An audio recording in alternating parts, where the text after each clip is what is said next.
What would you do if finding a wallet on the street could either save your dying daughter or destroy the one man who might save you both? Emily Carter made her choice on a rain-soaked Manhattan sidewalk, and it changed everything. But this isn't some fairy tale about goodness being rewarded. This is about desperation, broken people, and the messy truth that sometimes doing the right thing costs you everything you can't afford to lose. Stay with me until the end of this story. Hit that like button and comment what city you're watching from so I can see how far this journey travels. The rain came down like needles that October evening, the kind of cold that worked its way through cheap fabric and settled into your bones. Emily Carter's grocery bag was already tearing at the bottom seam, her fingers numb where the plastic handles cut into her palm. Inside, day-old bread, store-brand peanut butter, a gallon of milk she'd mentally calculated would last exactly 4 days if she watered down Sophie's cereal. 30 years old, and this was her life.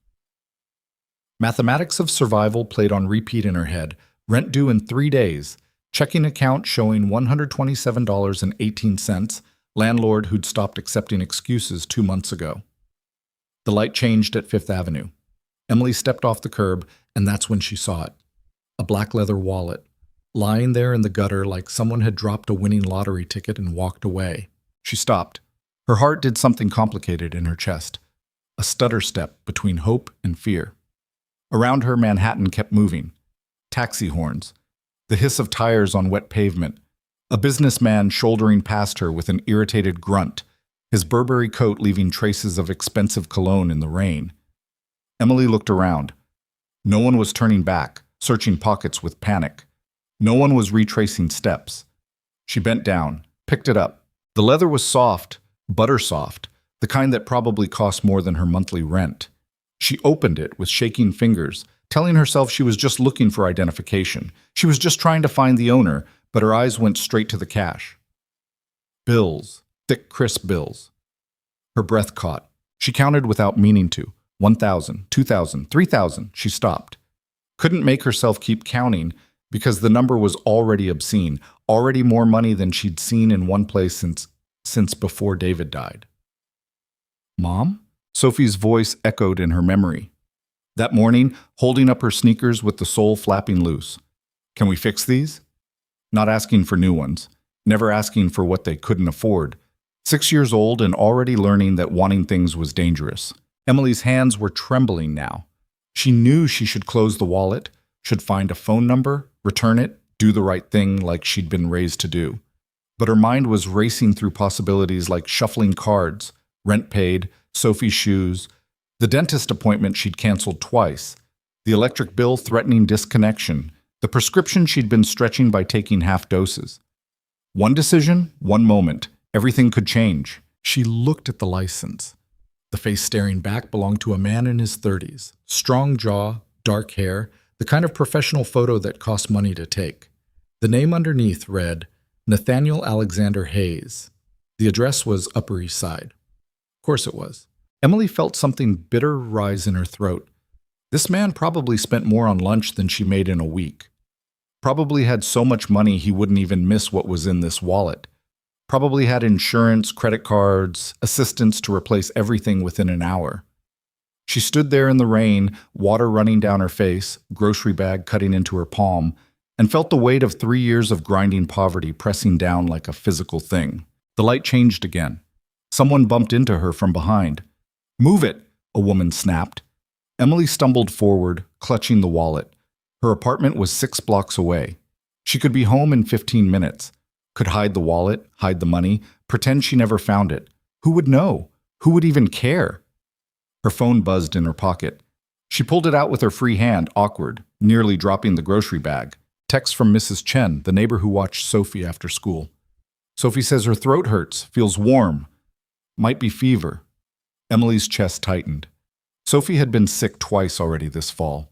The pediatrician had mentioned antibiotics last time, but Emily had smiled and said they'd manage with rest and fluids because she didn't have $60 for the prescription, and she definitely didn't have $200 for another office visit. She looked down at the wallet in her hand, at all that money. Her daughter needed medicine. Her daughter needed shoes. Her daughter needed... No! Emily said it out loud, to the rain, to the street, to herself. Her voice sounded strange, shaky, but firm. She opened the wallet again, this time looking past the cash. There had to be a phone number, business card, something. Her fingers found it tucked behind the license. A business card, heavy stock, embossed lettering, Hayes Capital Partners. A phone number printed underneath in small, elegant font. Emily pulled out her phone. Her finger hovered over the numbers. This was the moment. Last chance to change her mind, to make the choice that would solve everything, at least for a little while. She dialed. It rang 3 times. Emily almost hung up. Then a voice answered, female, professional, the kind of crisp efficiency that came from answering phones in buildings with marble lobbies. Hayes Capital Partners, Mr. Hayes' office. Emily's voice came out smaller than she intended. I found a wallet. It belongs to Nathaniel Hayes. A pause. Then, sharper. You found Mr. Hayes' wallet? Yes. It was on Fifth Avenue near... Emily looked around, disoriented. Near 52nd Street. Where are you now? Emily hesitated. Giving her address felt dangerous somehow, like admitting something. I can bring it to your office tomorrow, or tonight, if... What's your name? Emily. Emily Carter. Another pause. Emily could hear keyboard keys clicking, being evaluated, probably running a background check already, making sure she wasn't some criminal, some scammer. Can you hold the line, Ms. Carter? Yes. Silence. Then music. Something classical that made Emily feel even more out of place than she already did. She stood there in the rain, grocery bag disintegrating, water soaking through her jacket, holding a stranger's fortune, while Vivaldi played through her phone's tinny speaker. The music cut off abruptly. A different voice. Male. Deep. Exhausted in a way that expensive suits usually hid. This is Nathaniel Hayes. Emily froze. Mr. Hayes, I found your wallet. So I'm told. He didn't sound suspicious exactly, just tired. Where did you find it? Fifth Avenue and 52nd. It was in the gutter. I think it might have fallen out of a car or the SUV. He cut her off, but gently. I was getting out, briefcase, phone, jacket. I must have... He trailed off. Then, is everything still there? The question hung in the air. Emily looked down at the wallet, at the cash she hadn't finished counting, at the credit cards that could probably buy a small country. Yes, she said. Everything. A long silence. Long enough that Emily thought the call might have dropped. Ms. Carter. His voice had changed, softer. Thank you. 2 words, but something in the way he said them made Emily's throat tight. I can bring it to your office, she said quickly. Tomorrow morning I can... No. No? I'll come to you and... Before she could protest, he continued, I'd like to thank you properly, in person. Where do you live? Emily's instinct was to refuse, to maintain whatever distance she could from this world that wasn't hers. But she was cold, tired, worried about Sophie, and still standing in the rain like an idiot. She gave him her address. The apartment building in Washington Heights that she'd once thought was temporary, back when she still believed things would get better. I'll be there tomorrow morning, Hayes said. 9 o'clock, if that works for you. I have to take my daughter to school at 8:30, but after that, 10 o'clock then. Mr. Hayes, you really don't have to. 10 o'clock, Ms. Carter. He hung up before she could argue. Emily stood there, phone still pressed to her ear, rain running down her neck. Then she carefully put the wallet in her jacket's inner pocket, picked up her disintegrating grocery bag, and headed home. The apartment building had seen better days, probably sometime in the 1970s. Emily climbed 4 flights because the elevator had been broken since July, and the landlord kept promising fixes that never came. Her legs burned by the 3rd floor. The grocery bag finally gave up entirely on the 4th, splitting open and sending the milk jug rolling down the hallway. Damn it! She chased it down, gathered everything in her arms, fumbled for her keys. The door opened before she could get the key in the lock. Mrs. Chen stood there, small and sturdy, her face creased with concern. Emily, Sophie's fever is higher. Emily's stomach dropped. She pushed past into the apartment, dumping groceries on the kitchen counter, already heading for the bedroom. Sophie lay curled on the couch, The apartment was too small for a second bedroom, so the living room pulled double duty. Her daughter's face was flushed, dark hair stuck to her forehead with sweat. "Hey, baby." Emily knelt beside her, pressing a hand to Sophie's forehead. Hot. Too hot. "How are you feeling?" "Tired." Sophie's voice was scratchy. "My throat hurts." Emily's mind raced. No insurance. The free clinic was closed until Monday. Emergency room would mean bills she couldn't pay, collections calls, more debt added to the mountain already crushing her. "I'll get you some medicine," she said, smoothing Sophie's hair back. "Some water. You're going to be fine, okay?" Sophie nodded, trusting in the way that made Emily's heart crack wide open. Mrs. Chen touched her shoulder. "I have to go. Michael needs dinner, but call me if—" "Thank you." Emily walked her to the door, pressed $20 into her hand. It was too much, they both knew it, but Mrs. Chen had stayed 2 hours past when Emily should have been home, and Emily couldn't ask for kindness without offering something in return. Mrs. Chen tried to refuse, but Emily closed her fingers around the money. "Please." After she left, Emily stood in the quiet apartment, listening to Sophie's labored breathing. She thought about the wallet in her jacket pocket, about the money that could pay for a real doctor, real medicine, everything Sophie needed. She'd made her choice, called the number, set things in motion. But standing there in her shabby apartment with her sick daughter on the couch, Emily wondered if she'd chosen wrong. That night, after Sophie finally fell asleep, Emily sat at the tiny kitchen table and opened the wallet again. She didn't touch the money, just looked at it. All those crisp bills that represented choices she'd never have. Then she looked at Nathaniel Hayes' driver's license again, studying the face. He had kind eyes, she thought. Or maybe she was projecting, trying to make herself feel better about returning it. The business card said he was CEO, Hayes Capital Partners. She pulled out her phone, ignoring the crack across the screen she couldn't afford to fix, and Googled the name. The search results made her breath catch. Nathaniel Hayes, 32, billionaire investor. Hayes. Capital closes $500 million fund. Nathaniel Hayes, named to Fortune's 40 under 40. Billionaire. She'd found a billionaire's wallet. Emily scrolled through images. Hayes at charity galas. Hayes shaking hands with politicians. Hayes on the cover of Financial Times looking serious and untouchable. Then she found one that made her pause. Hayes leaving a courthouse, a small boy holding his hand. The caption read, Nathaniel Hayes and son Marcus following custody hearing 2 years after wife's tragic death. A widower, a single father. Just like she was a widow. A single mother. Emily closed her phone, put the wallet back in her jacket pocket, went to check on Sophie one more time before bed. Her daughter's fever hadn't broken, but she was sleeping peacefully. Emily stood in the doorway, watching the rise and fall of that small chest, and made a quiet promise to herself. Whatever happened tomorrow, whatever came from this strange twist of fate, she'd done the right thing, even if it cost her everything. Emily didn't sleep much. She kept running through scenarios, imagining how the morning would go.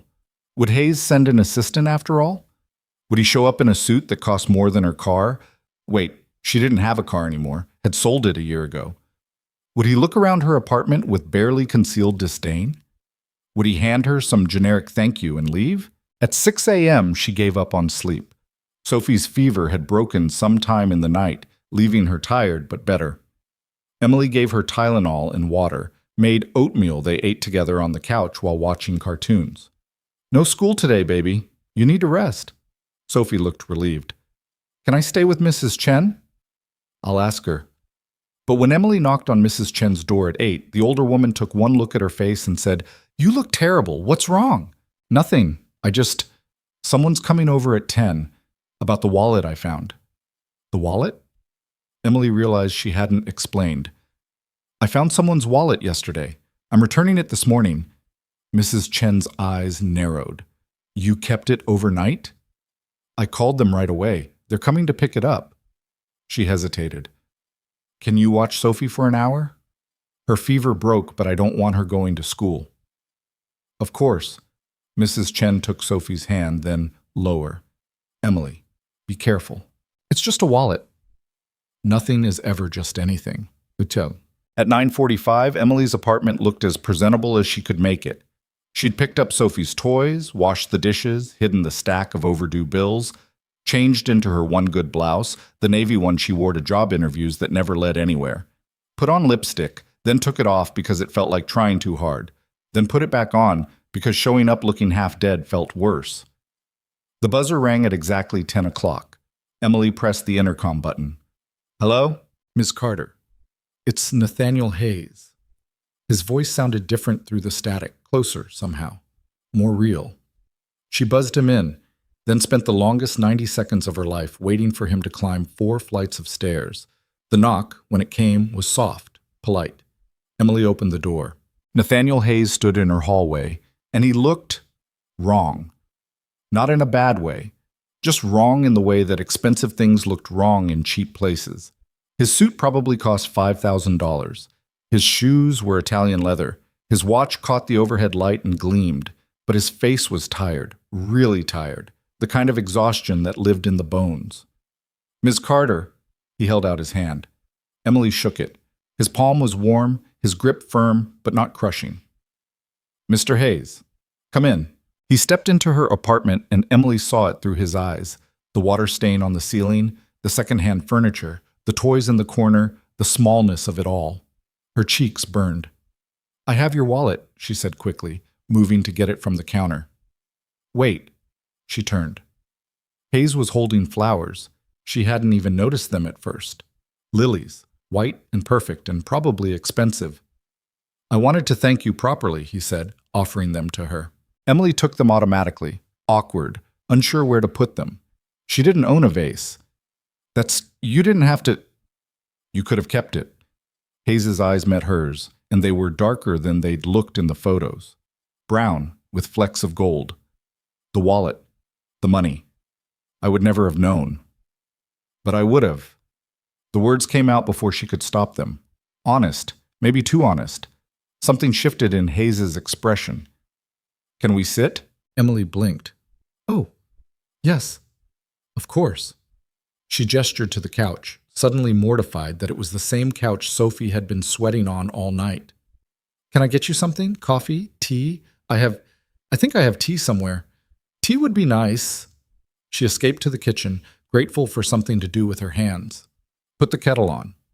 Found the box of tea bags Mrs. Chen had given her last Christmas.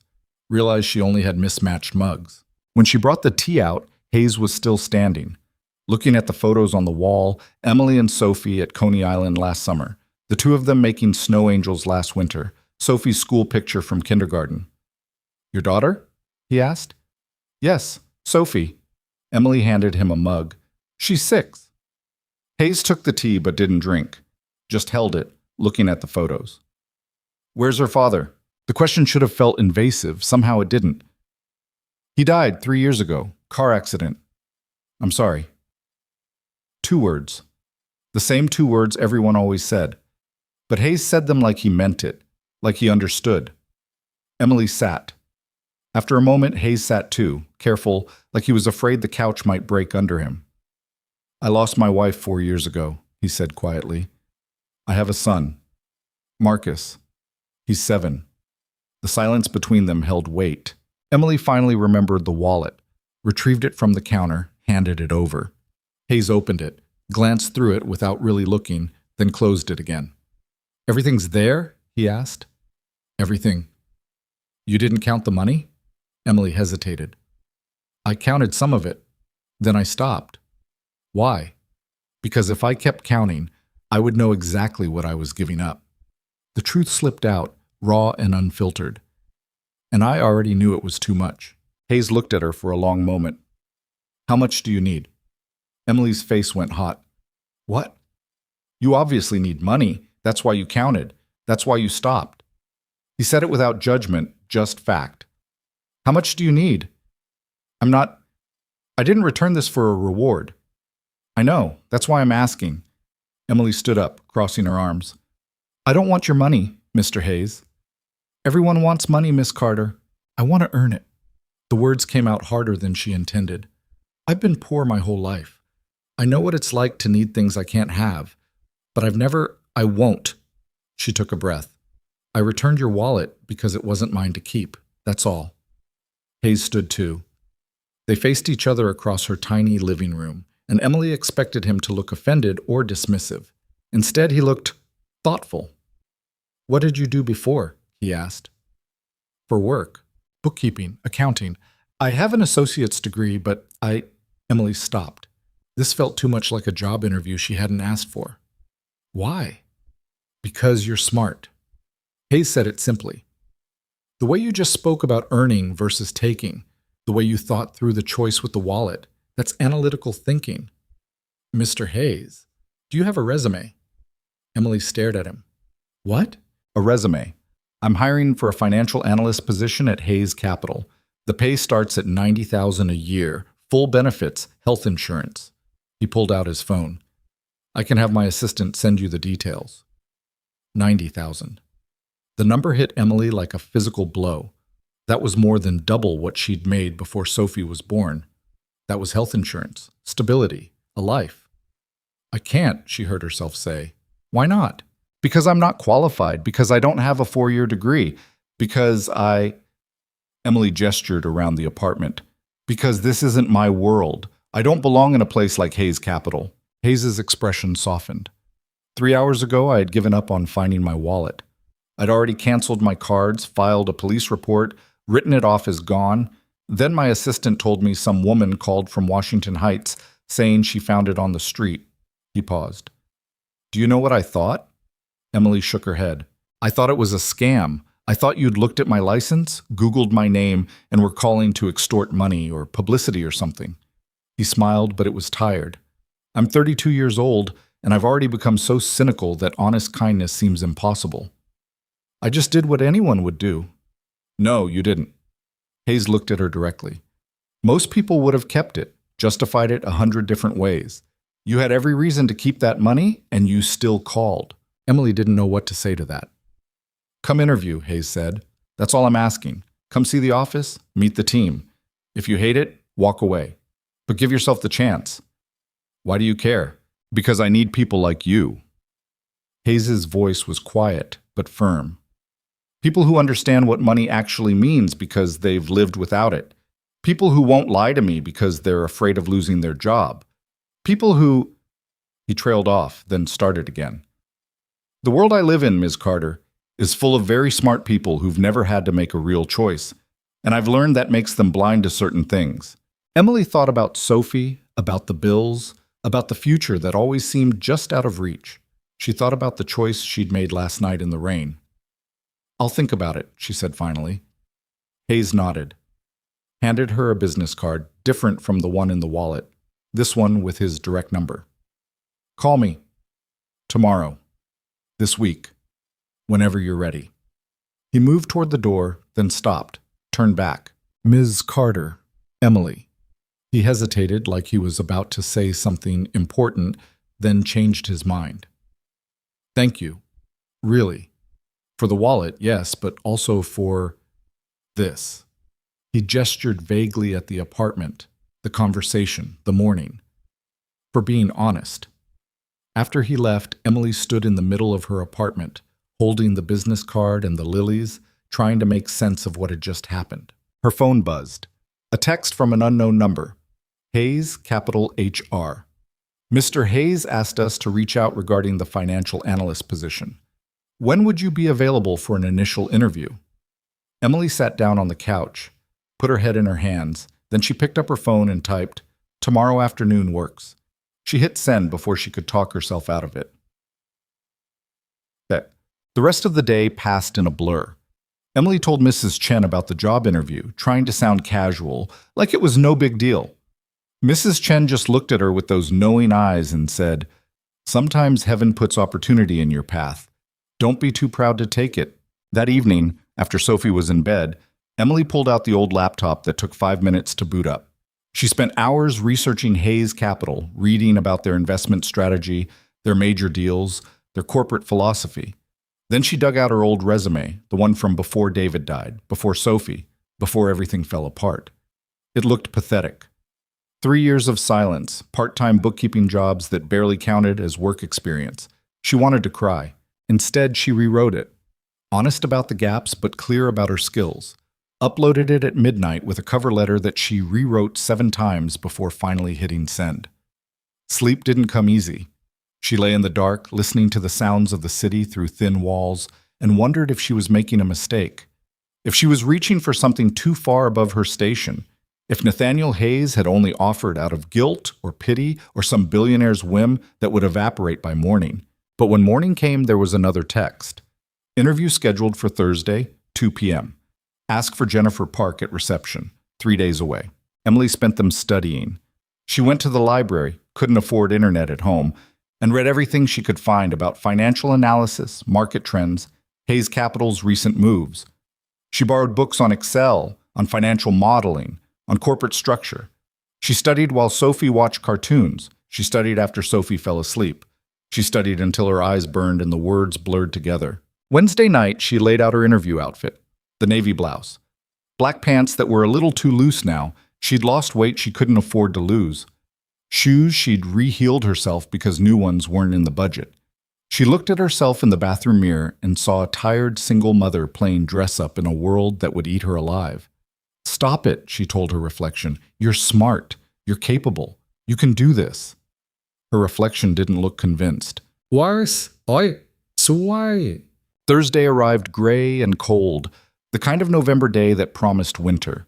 Emily dropped Sophie at school, endured her daughter's tight hug, and whispered, "Good luck, Mama," and took 3 trains to get to Lower Manhattan. Hayes Capital occupied floors 18 through 25 of a glass tower that seemed to pierce the sky. Emily stood on the sidewalk, craning her neck up, feeling impossibly small. The lobby was all marble and steel. The security guard looked at her like she might be lost. "Can I help you?" "I have an interview. Hayes Capital." He checked his tablet, nodded, handed her a visitor badge. 18th floor. The elevator was mirrored on all sides. Emily watched herself rise floor by floor, trying not to notice how out of place she looked. The doors opened on 18 and Emily stepped into another world. Floor-to-ceiling windows overlooked the city. Modern art on the walls. People in expensive suits moving with purpose. The receptionist sat at a curved desk that probably cost more than Emily's entire apartment building. "Emily Carter," she managed. "I have a 2 o'clock with Jennifer Park." The receptionist smiled. Perfectly white teeth, perfectly styled hair, and picked up the phone. Murmured something. Then, "Someone will be right with you. Please have a seat." Emily sat in a chair that was more sculpture than furniture and tried not to fidget. 5 minutes passed. 10. She was starting to think this was all a mistake when a woman emerged from a hallway, mid-40s, sharp suit, sharper eyes. "Ms. Carter, I'm Jennifer Park, head of HR." She extended her hand. "Thank you for coming in." The handshake was firm, assessing. Emily stood, hoping her palm wasn't sweating. "Let's head to the conference room." Emily followed Jennifer through a maze of glass-walled offices and open workspaces. People glanced up as they passed, curious. Or maybe she was imagining it. The conference room was enormous. Windows on 2 sides, a table that could seat 20. 4 people were already waiting. 3 men, 1 woman, all looking important and vaguely intimidating. Jennifer made introductions. Charles Wright, Chief Financial Officer. David Martinez, Head of Analytics. Sarah Chen, Senior Portfolio Manager. That was Hayes' son's name. Marcus Holloway, Investment Director. Emily shook hands with each of them, trying to remember names, trying not to panic. "Please, sit," Jennifer said, gesturing to a chair. Emily sat, pulled out the notebook and pen she'd brought, a trick from her college days. "Take notes, show you're engaged." "We've reviewed your resume," Charles Wright began. He was older, gray at the temples, the kind of person who'd probably been doing this job since before Emily was born. "You have bookkeeping experience, which is good, but this position requires sophisticated financial analysis. Walk us through your understanding of risk-adjusted returns." The question hit Emily like cold water. Risk-adjusted returns. She'd read about this, studied it. She took a breath. Risk-adjusted returns measure the profit of an investment relative to the risk involved. The most common metric is the Sharpe ratio, excess return divided by standard deviation. But it's not just about the math, it's about understanding that every return comes with a cost, and sometimes the highest return isn't the smartest choice if the risk is disproportionate. She paused. The room was quiet. In my bookkeeping work, I saw this constantly. Small businesses chasing high-margin deals without considering cash flow risk. They'd look profitable on paper but collapse because they couldn't cover expenses while waiting for payment. Same principle, different scale. David Martinez leaned forward. Interesting analogy. How would you apply that to evaluating a potential acquisition target? And they were off. For the next hour, they threw questions at her, each one harder than the last. Financial modeling, market analysis, corporate valuation.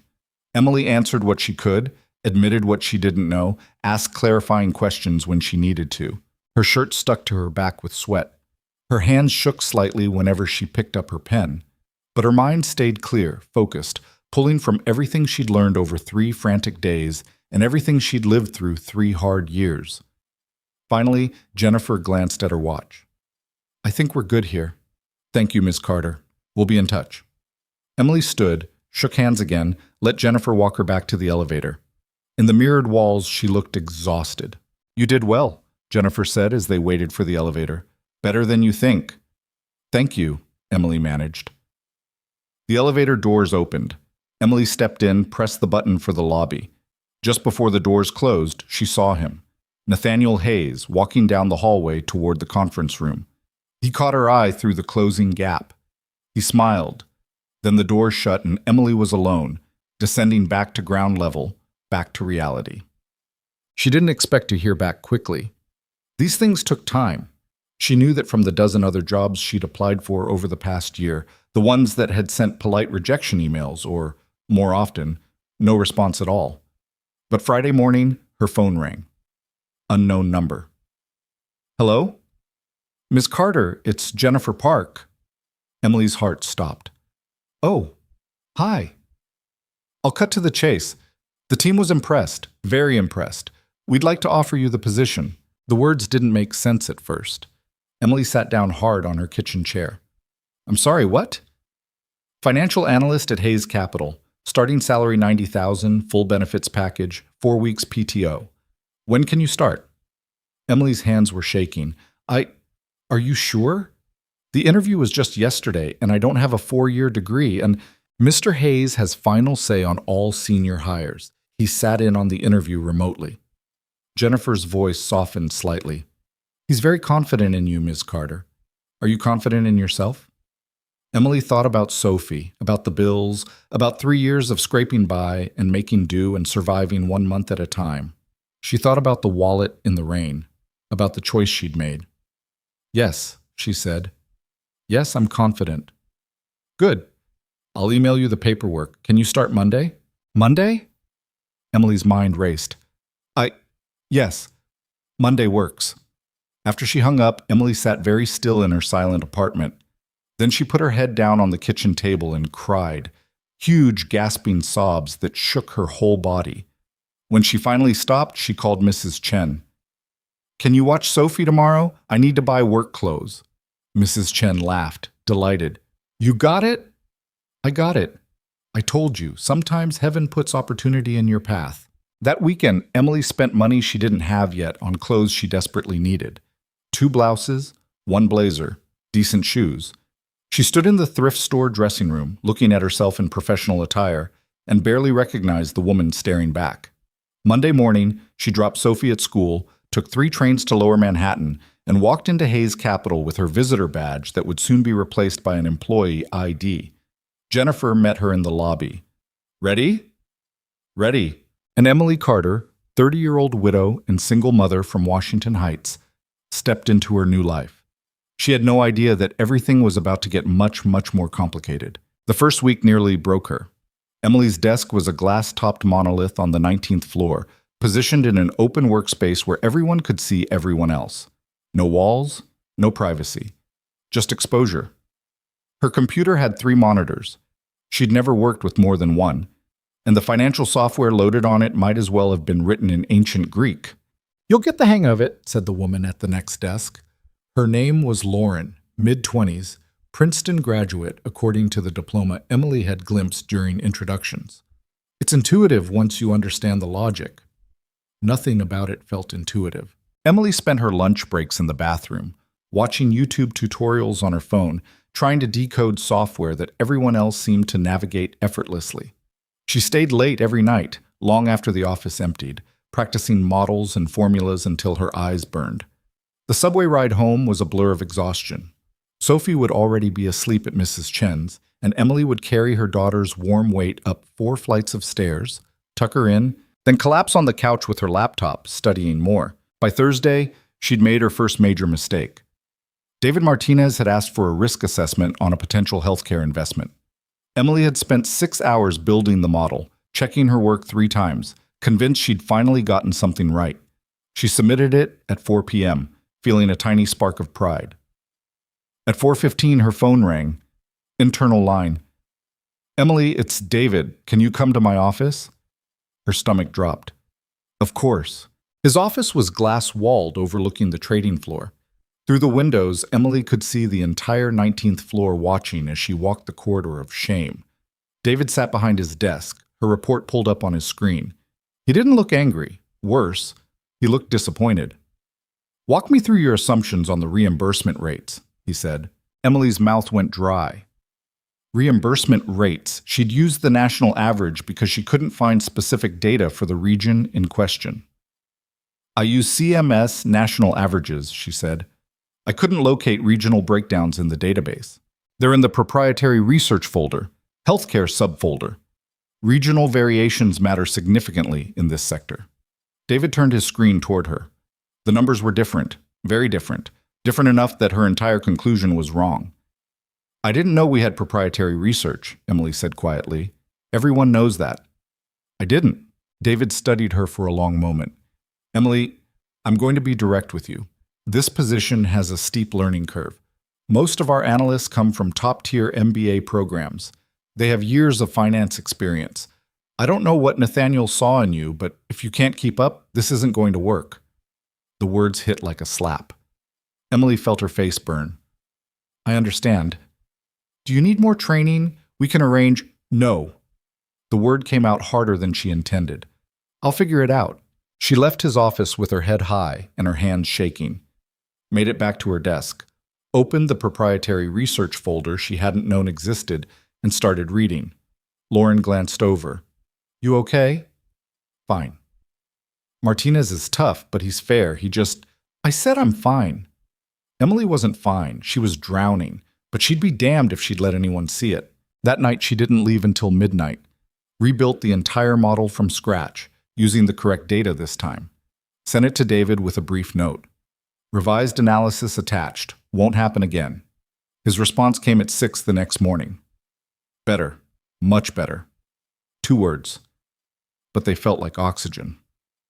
Friday afternoon, Emily was deep in a comparative analysis when a shadow fell across her desk. She looked up. Nathaniel Hayes stood there, hands in his pockets, looking uncomfortable in his own office building. "Mr. Hayes," Emily started to stand. "Don't get up. I'm just making rounds." He glanced at her screens. "How's the first week treating you?" Emily thought about lying. Saying everything was great, she was adjusting fine. No problems at all. But something about the way Hayes was looking at her, like he actually wanted the truth, made her pause. "It's hard," she admitted. "Harder than I expected." "Because of the work or because of the people?" "Both." Hayes smiled slightly. "The people get easier. The work gets harder." "That's not encouraging." "It's honest." He pulled over a chair from an empty desk, sat down like they were equals instead of billionaire CEO and brand new analyst. "Can I give you some advice?" "Please." "Stop trying to prove you belong here. You already belong here. I hired you. You hired me because I returned your wallet. I hired you because you're smart and you think differently than everyone else in this building." Hayes leaned forward. "Half the people on this floor have identical resumes. Same schools, same internships, same thought patterns. You know what that creates? Blind spots. Groupthink. Expensive mistakes that no one sees coming because they're all looking at the problem the same way." Emily wanted to believe him, but the weight of the week pressed down. "David Martinez doesn't think I can keep up." "David Martinez is brilliant at analytics and terrible at seeing potential." Hayes' voice was firm. "He gave you an assignment without proper onboarding, then criticized you for not knowing information you had no way of accessing. That's on him, not you. He said most analysts here have MBAs. Most analysts here will plateau in 5 years because they've been taught how to think, but not why to think. Hayes stood. You've lived in the real world, Emily.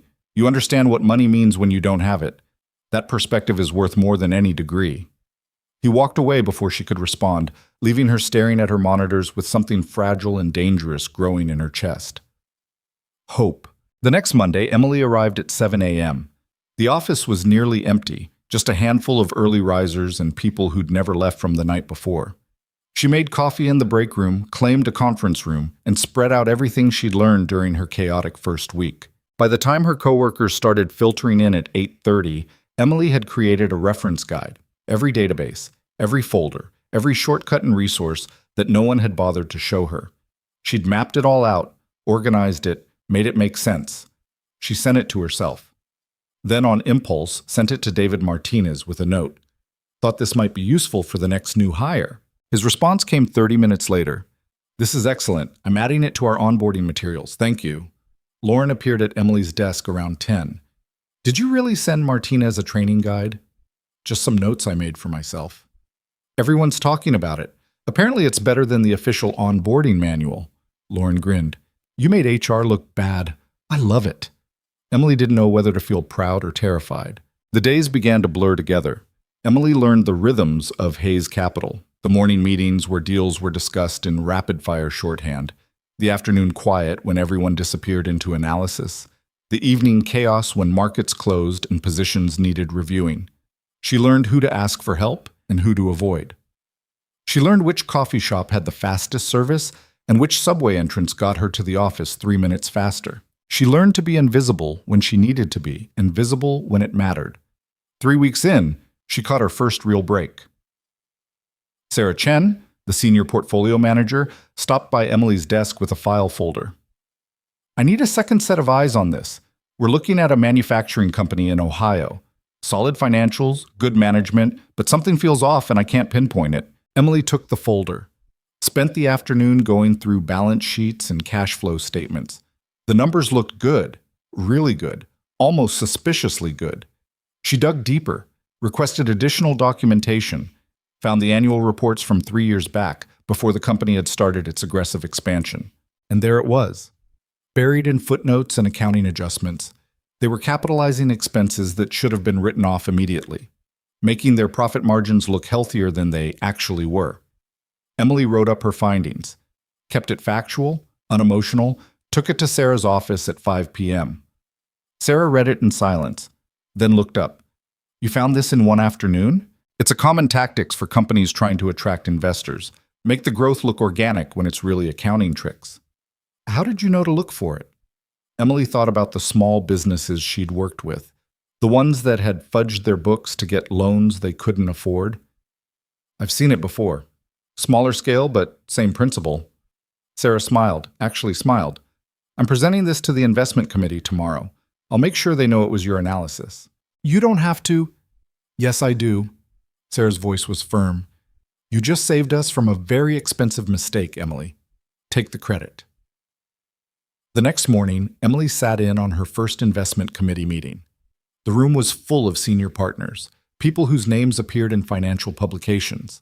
Nathaniel Hayes sat at the head of the table, running the meeting with quiet authority. Sarah presented the Ohio manufacturing deal, explained the warning signs, credited Emily's analysis. Every eye in the room turned to her. Walk us through it, Hayes said. Emily's throat went tight, but she stood, went to the whiteboard, and explained.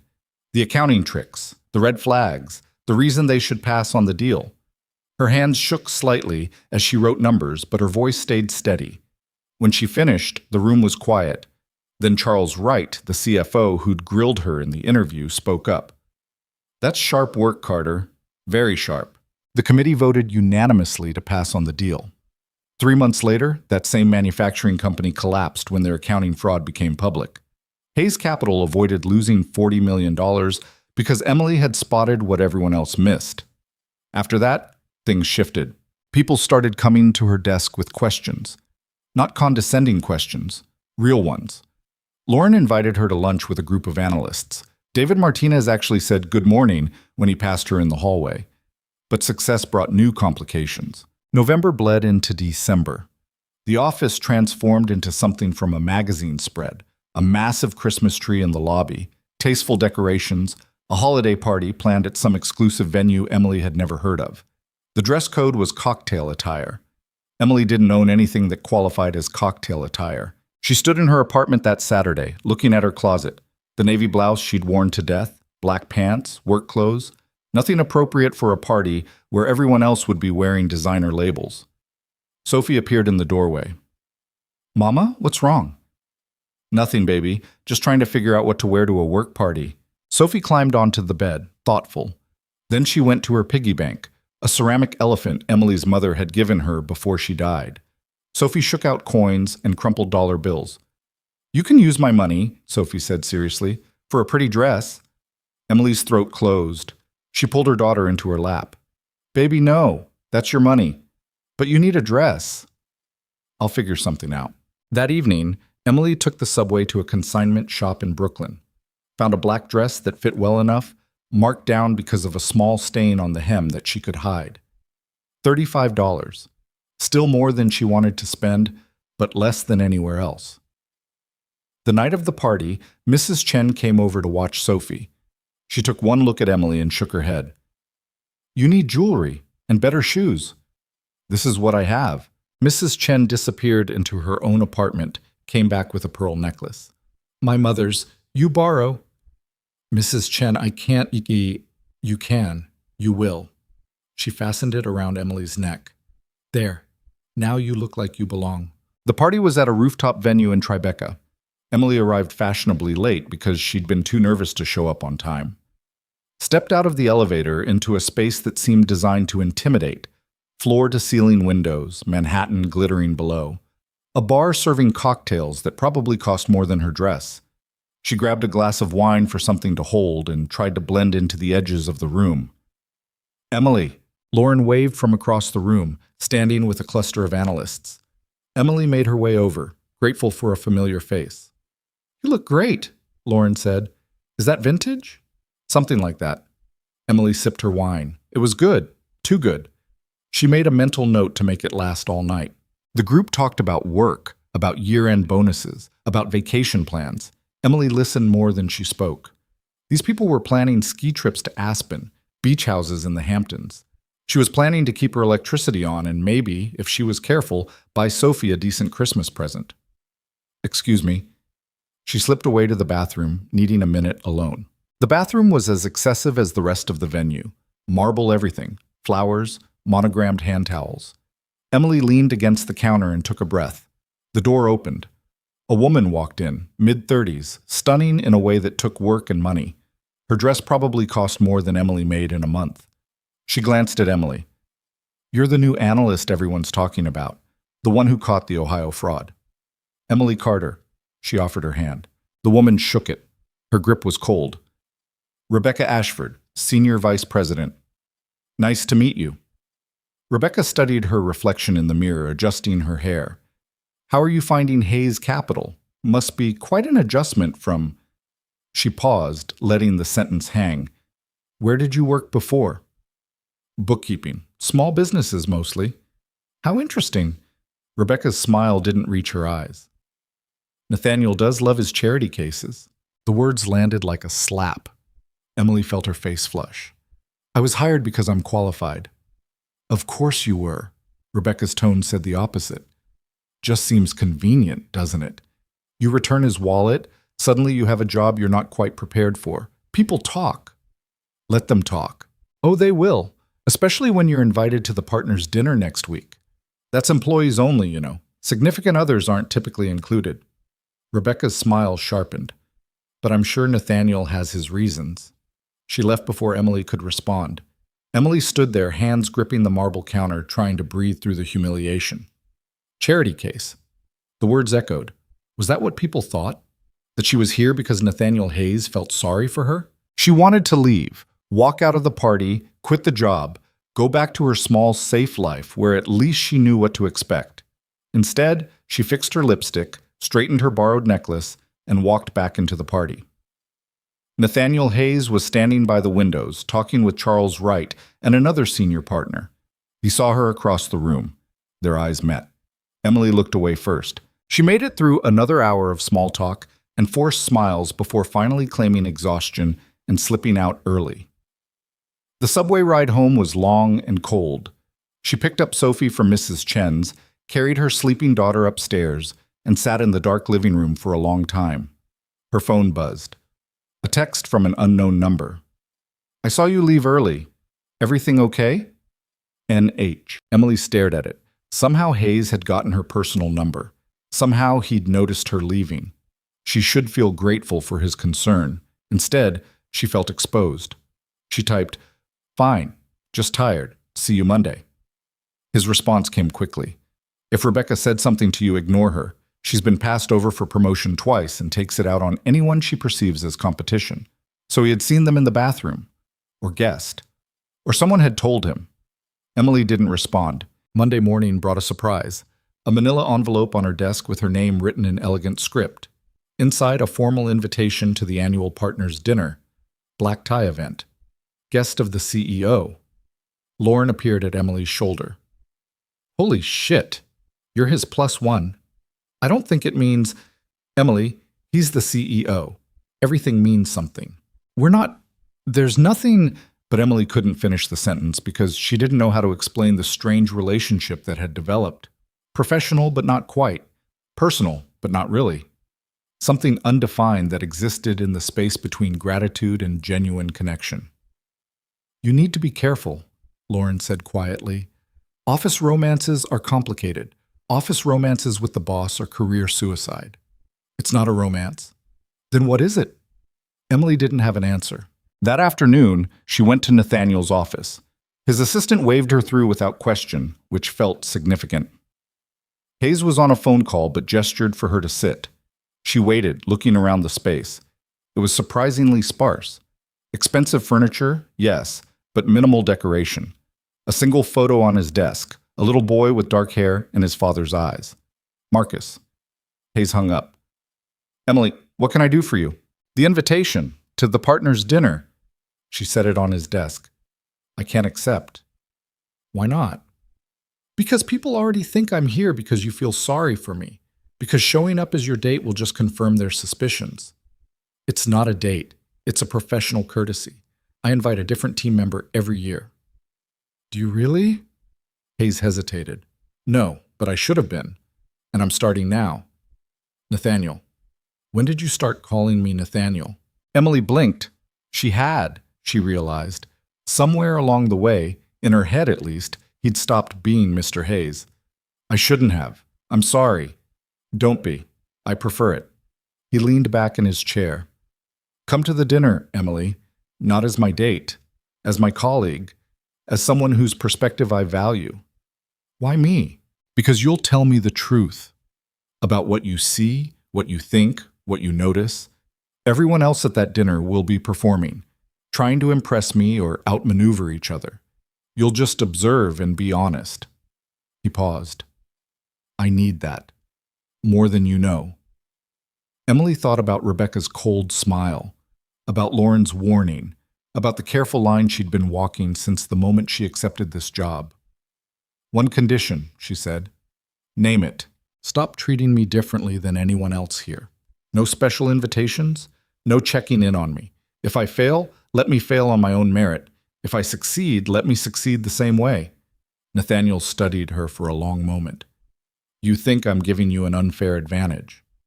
"I think people believe you are, and that's almost as damaging." "Fair enough." He stood, extended his hand. "Deal. From now on, you're just another analyst. Sink or swim on your own." Emily shook his hand. His grip was warm, familiar. She pulled away quickly. "Does that mean I should skip the dinner?" she asked. "It means you should come because you're a damn good analyst who deserves to be there, not because I invited you." He smiled slightly. "But yes, please come. The company will bore me to death without someone interesting to talk to." Emily left his office more confused than when she'd entered. The dinner was 3 weeks away. In the meantime, work consumed everything. The year-end rush hit Hayes Capital like a storm. Portfolios needed rebalancing. Tax strategies required finalizing. Clients expected updates. Emily worked longer hours than ever, often not getting home until Sophie was already asleep. Mrs. Chen became a constant presence, feeding Sophie dinner, helping with homework, putting her to bed when Emily's subway was delayed or a meeting ran late. Emily paid her what she could, but it never felt like enough. "You're building something," Mrs. Chen said one night when Emily tried to apologize for the 100th time. "For Sophie, for yourself. This is temporary struggle for long-term gain." Emily wanted to believe that. December 20th, the night of the partners' dinner, Emily stood in her apartment looking at the dress she'd bought. Black. Simple. The best she could afford, but still obviously not in the same league as what everyone else would be wearing. Sophie watched from the couch, eyes wide. "You look like a princess, Mama." "I look like someone pretending to be a princess." "No." Sophie came over, serious. "You look brave." Emily knelt down, eye level with her daughter. "When did you get so smart?" "I'm 6. I've been smart my whole life." Emily laughed, kissed her forehead. "Be good for Mrs. Chen." "I'm always good." The dinner was at a private club in Midtown, the kind of place that didn't advertise because if you needed to ask, you didn't belong. Emily gave her name at the entrance, was checked off a list, and escorted to a room that dripped with old money, wood paneling, crystal chandeliers, artwork that probably belonged in museums. She was early, too early. Only a handful of people had arrived, all of them in clusters, all of them clearly comfortable in this environment.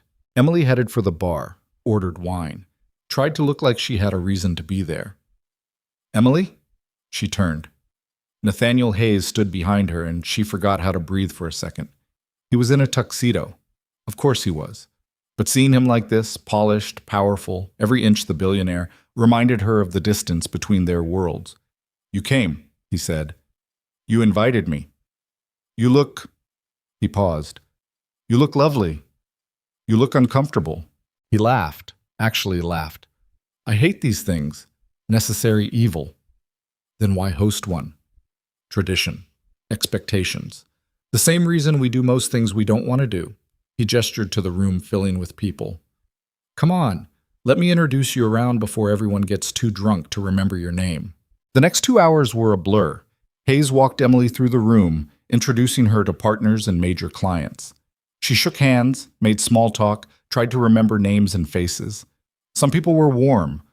Others looked at her like they were trying to solve a puzzle, figure out who she was, and why she mattered.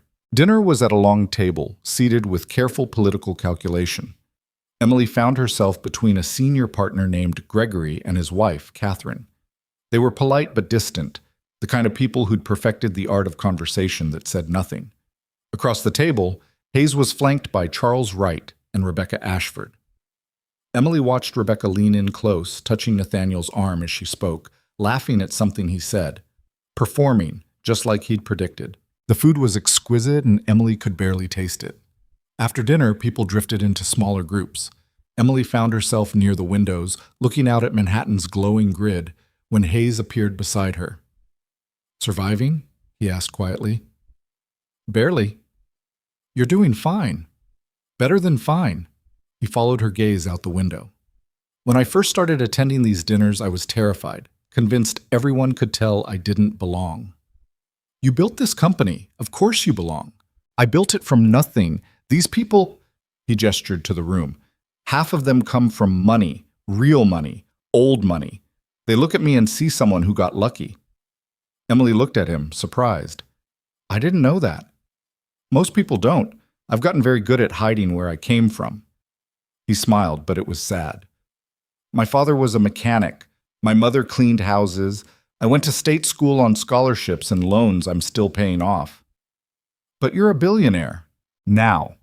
But I remember what it felt like to count change for groceries, to choose between rent and electricity, to feel like everyone around you was playing a game you didn't know the rules to."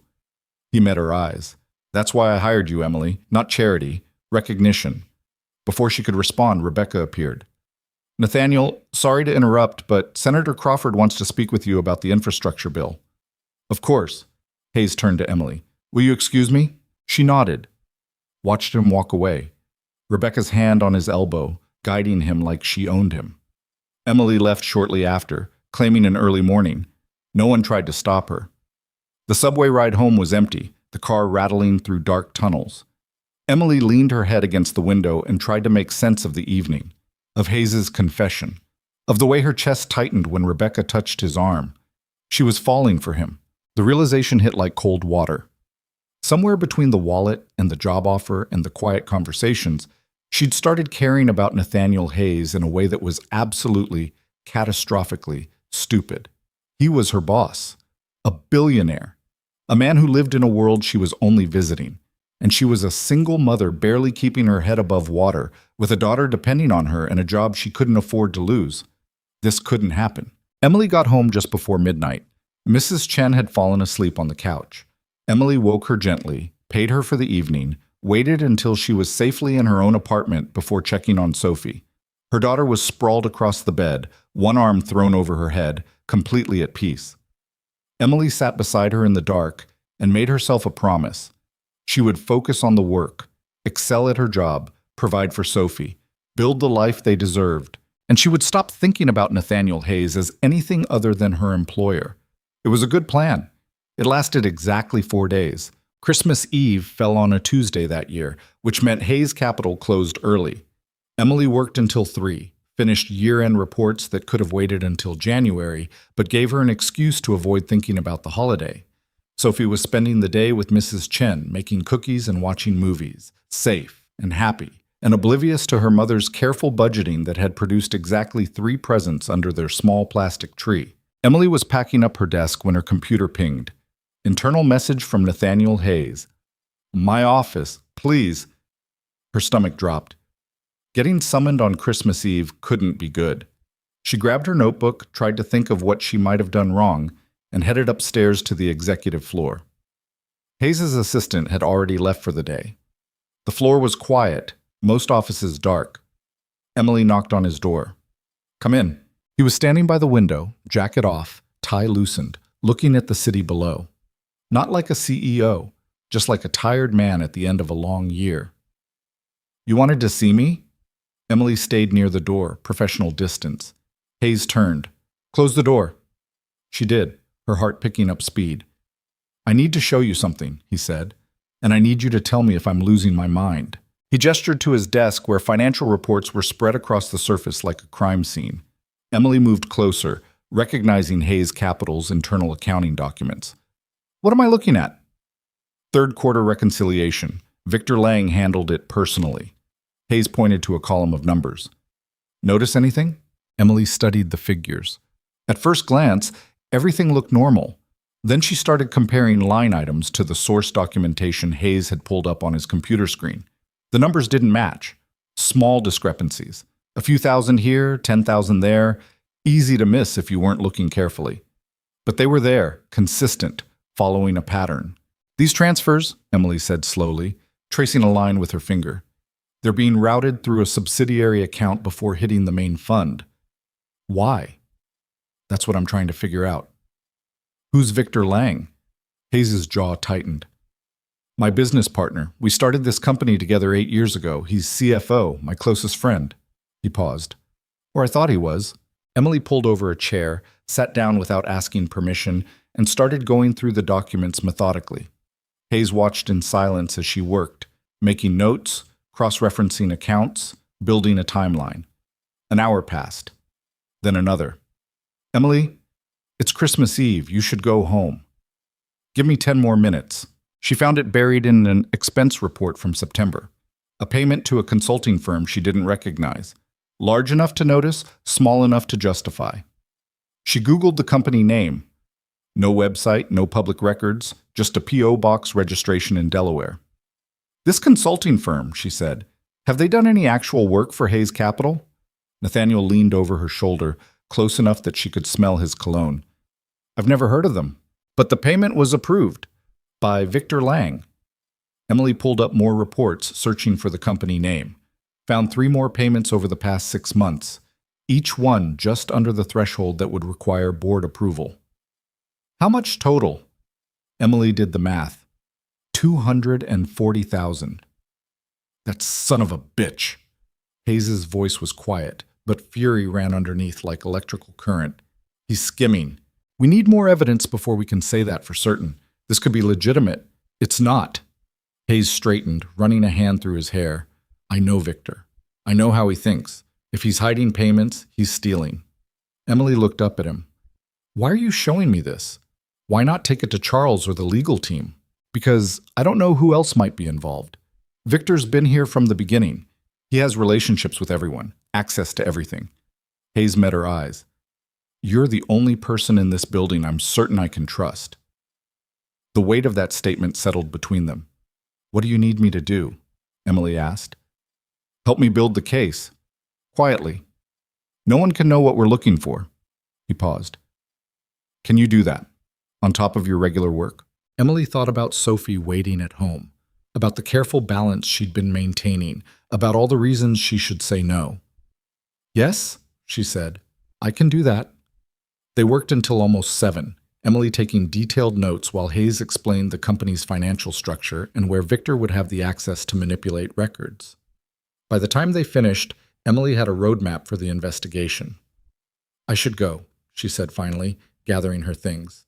Sophie's waiting. Emily. Hayes stopped her at the door. Thank you. I know this is asking a lot, especially during the holidays. It's my job. No, your job is financial analysis. He trailed off. This is something else. And I'm grateful. Emily nodded, not trusting herself to speak, and left before the moment could become something more complicated than it already was. The subway was packed with last-minute shoppers, everyone carrying bags and wearing forced cheer. Emily stood pressed against the doors, thinking about Victor Lang and hidden payments and the way Nathaniel's voice had broken when he said, my closest friend. She picked up Sophie from Mrs. Chen's at 8. Her daughter was sugared up and chattering about the cookies they'd made, about the movie they'd watched, about everything except the fact that her mother had missed another evening. I'm sorry, baby, Emily said as they climbed the stairs to their apartment. Work ran late. It's okay, Mama. Mrs. Chen says you're working hard so we can have a better life. The casual acceptance in Sophie's voice hurt more than anger would have.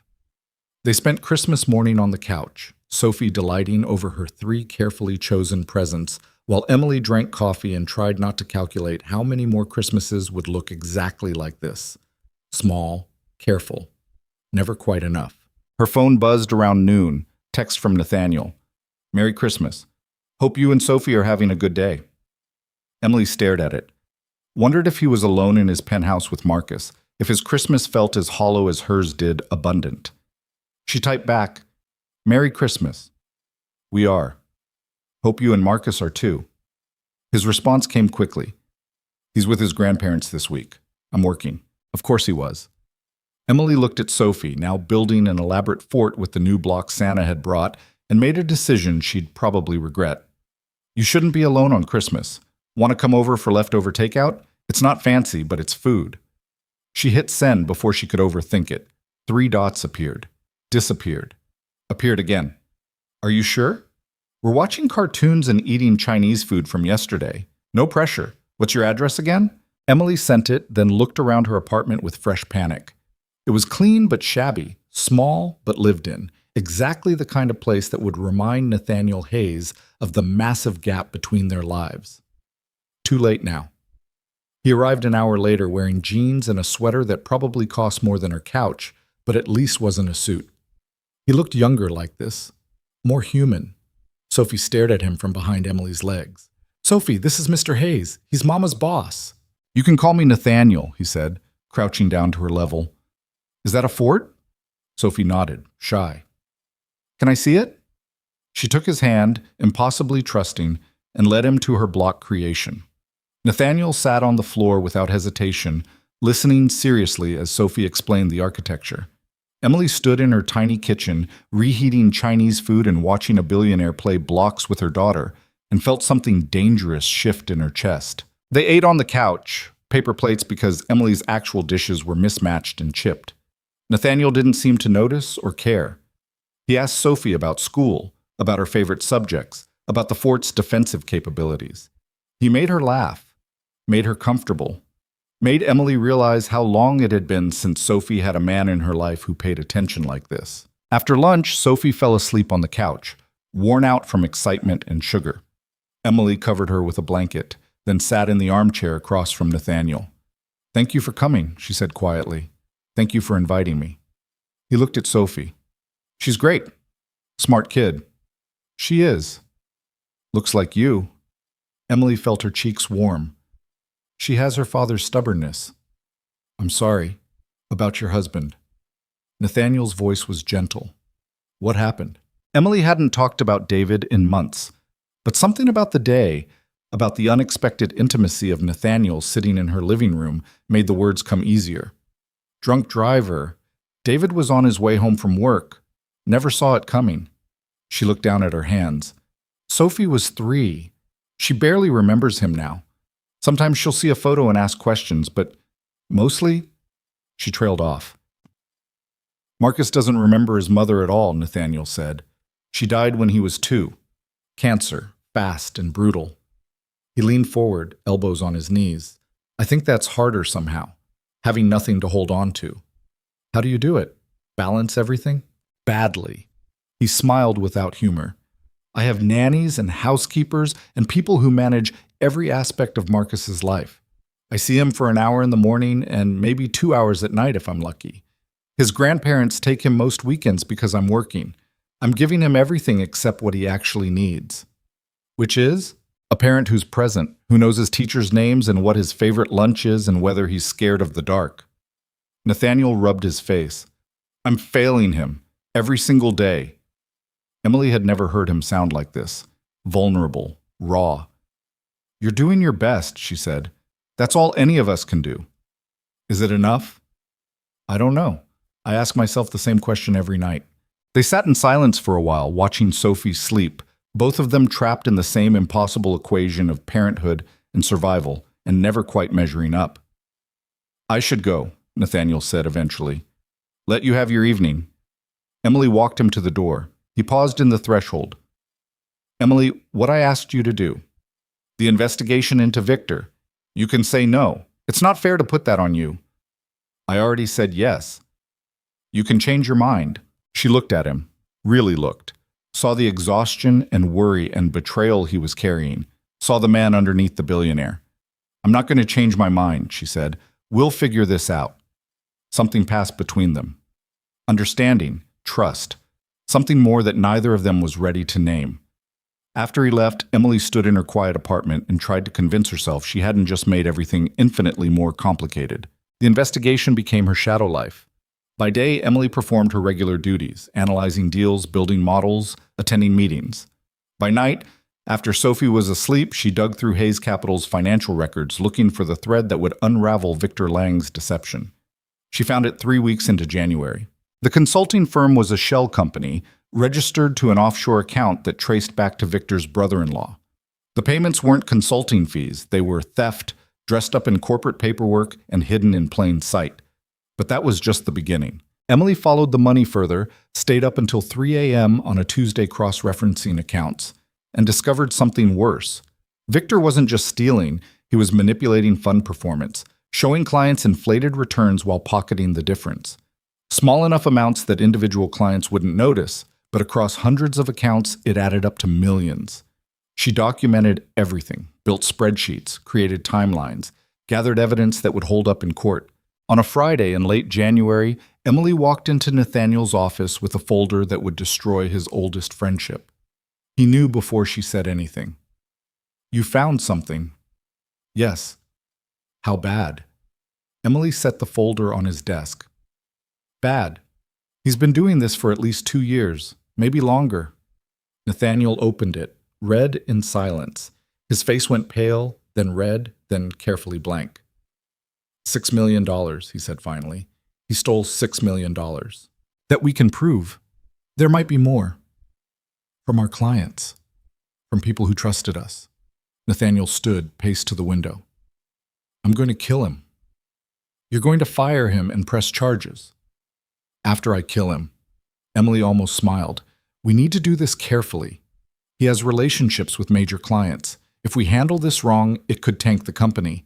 I don't care about the company right now. I care about... Nathaniel stopped, his hand in a fist against the glass. He was at my wedding. He held Marcus when he was born. He sat with me in the hospital the night Anna died, and he didn't leave until I made him go home. I'm sorry. Don't be sorry. You did what I asked. He turned to face her. What's our next move? We take this to the board, to legal. We build a case before we confront him. When? Next week. I need to verify a few more details. Nathaniel nodded, looked down at the folder again. Emily, if this goes sideways, if Victor has other people involved, if this turns into something bigger, I need you to know you can walk away. I'll understand. I'm not walking away. This could get ugly. I know. Emily stood.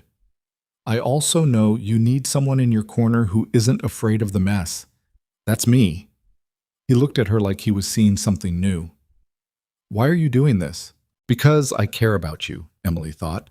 Because somewhere in the past 3 months you've become more than my boss, and I don't know how to put that particular demon back in its box. Because it's the right thing to do, she said instead. The board meeting was scheduled for the following Thursday. Emily spent the week preparing, rehearsing her presentation, anticipating questions. She barely slept, barely ate. Sophie complained that Mama was distracted, and Mrs. Chen asked if everything was okay, and Emily lied and said everything was fine. Wednesday night, Emily was working late at the office when her desk phone rang. Internal line, Victor Lang. Her heart stopped. Emily Carter, she answered, keeping her voice steady. Ms. Carter, Victor Lang, sorry to bother you so late, but I need some clarification on the quarterly expense reports you filed. Could you come up to my office? This was it. He knew. Somehow he'd figured out what she was doing. Of course. Give me 5 minutes. Emily hung up, sat very still.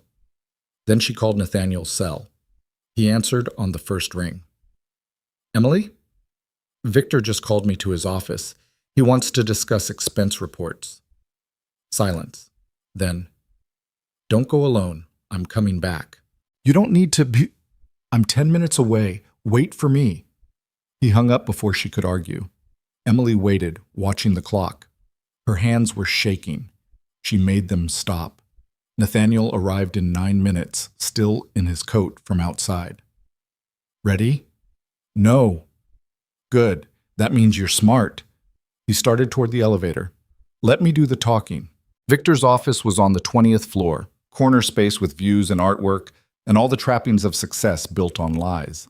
He looked up when they entered, and Emily saw the calculation in his eyes. Nathaniel, I didn't know you were still here. I'm always here. What did you need from Emily? Victor smiled, but it was cold. Just wanted to clarify some expense categorizations. But since you're both here, perhaps we should discuss the real issue. Which is? The fact that your new analyst has been accessing confidential financial records without authorization. Going through accounts she has no business viewing. Victor leaned back in his chair. That's grounds for termination, Nathaniel. You know the protocol. I authorized it, Nathaniel said flatly. Did you? Not a question. Why? Because I asked her to investigate irregularities I noticed in our third quarter reconciliation. The temperature in the room dropped. Victor's smile faded. What irregularities? The ones you created. The shell company payments, the manipulated client returns. $6 million in theft that you thought no one would notice. Nathaniel's voice was ice. Did you really think I wouldn't find out? Victor stood slowly. You have no proof. I have all the proof I need. Transaction records, account statements, documentation that traces directly back to you. Nathaniel stepped forward. Tomorrow morning, the board meets. I'm presenting Emily's findings. By tomorrow afternoon, you'll be fired and facing criminal charges. You can't prove anything. Yes, I can, because Emily is smarter than both of us, and she found everything you tried to hide. Nathaniel's voice dropped. The only question is whether you resign tonight and make this quiet, or whether I destroy you publicly tomorrow. Victor's face went red. You self-righteous bastard! You think you're so much better than everyone else. You climbed your way up from nothing, and now you judge everyone else for trying to survive. Survive? You stole millions from our clients.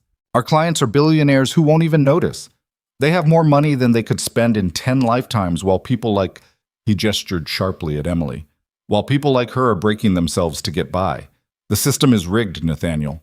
I just learned how to play it. By stealing, by taking what was owed to me, I built this company with you. 50-50 partners, remember? But you're the one on magazine covers. You're the one everyone calls a genius. I'm just the CFO who makes your brilliant ideas actually work. Victor's voice shook with rage. So yes, I took some money. Compensation for being invisible. Emily watched this unfold with a sick feeling in her stomach. She'd known the theft was real, but hearing Victor's justification made it worse somehow. Made it personal. You're fired, Nathaniel said quietly. Effective immediately. Security will escort you out. If you contest this, I'll make sure every firm on Wall Street knows exactly what you did. You'll regret this. I already do. I regret trusting you. I regret not seeing what you were years ago. Nathaniel pulled out his phone. I'm calling security now. You have 2 minutes to clear your personal items. Victor looked at Emily. You did this. You ruined everything. No, Emily said, finding her voice. You did this. I just found it. He left without another word, 2 security guards appearing to escort him out. Emily and Nathaniel stood in the empty office, listening to the retreating footsteps. That went well, Emily said finally. Nathaniel laughed. Actually laughed, but it sounded broken. I just ended an 8-year friendship. He ended it when he started stealing. I know.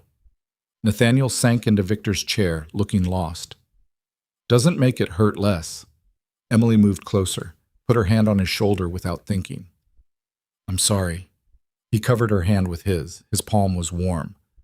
You have nothing to be sorry for. You saved this company. They stayed like that for a moment too long. Then Emily pulled away, professional distance reasserting itself.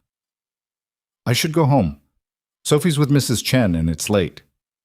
Emily. Nathaniel stood. Tomorrow, after the board meeting, everyone's going to know what you did.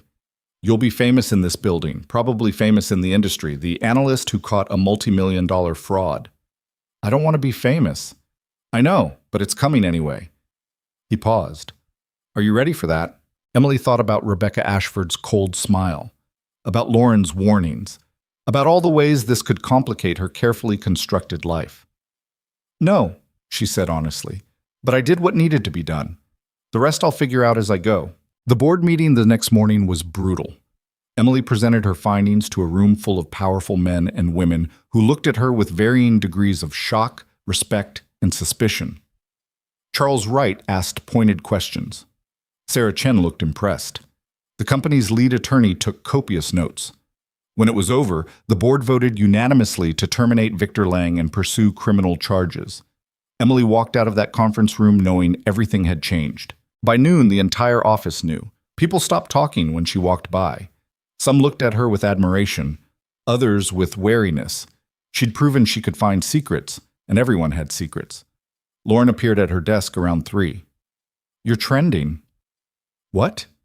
Industry Twitter. Junior analyst at Hayes Capital exposes CFO fraud. You're getting job offers in your LinkedIn messages. Emily checked her phone. Sure enough, 17 new LinkedIn requests, all from recruiters and competing firms. Her inbox was exploding. I don't want other offers, she said. Good, because Nathaniel would probably burn down Manhattan if you left. Lauren perched on Emily's desk. Rebecca's been in his office all morning. Damage control. Clients are freaking out. How bad? Bad enough that we might lose some accounts, but not as bad as it would have been if the fraud had continued. Lauren studied her. You knew you'd make enemies doing this, right? Doing the right thing isn't supposed to make enemies. It always does. That's how you know it was actually right. The afternoon brought an emergency all-staff meeting.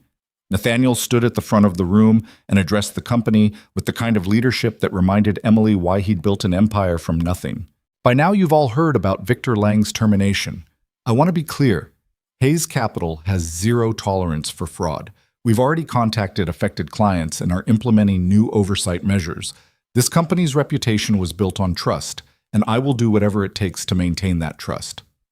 He didn't mention Emily by name, didn't need to. Everyone knew. That evening, Emily was packing up to leave when Nathaniel appeared at her desk. Walk with me? She followed him to his office. He closed the door, leaned against his desk, and for the first time since she'd met him, Nathaniel Hayes looked completely exhausted. We lost 4 clients today, he said. 3 more are considering pulling their accounts. Emily's stomach sank. I'm sorry. Don't be. We would have lost all of them eventually when the fraud came out. This way we controlled the narrative. He rubbed his eyes. Charles thinks we'll recover. Sarah's already working on rebuilding trust, but it's going to be a rough few months. What can I do? You've done enough. More than enough. He looked at her. Emily, I need to ask you something, and I need you to be honest. Okay.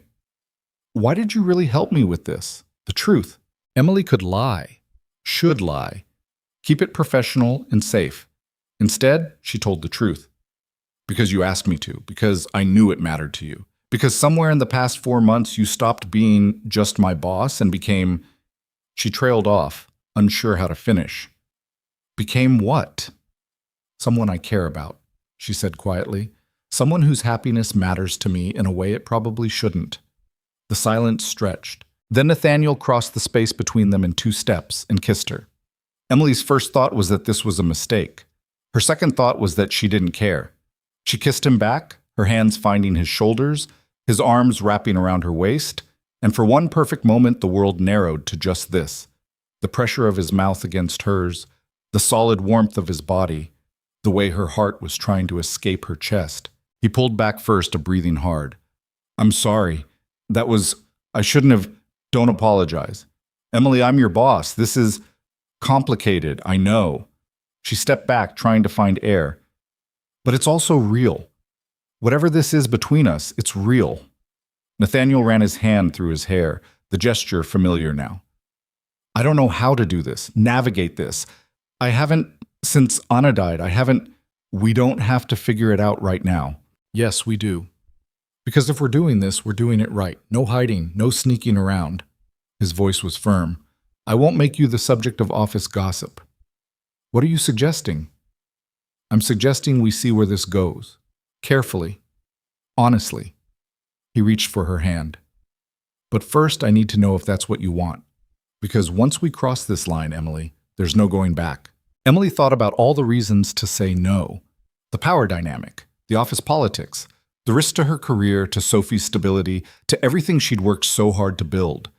Then she thought about the way he'd sat on her floor playing blocks with her daughter, the way he'd trusted her with his company's biggest crisis, the way he looked at her like she was something precious. I want this, she said.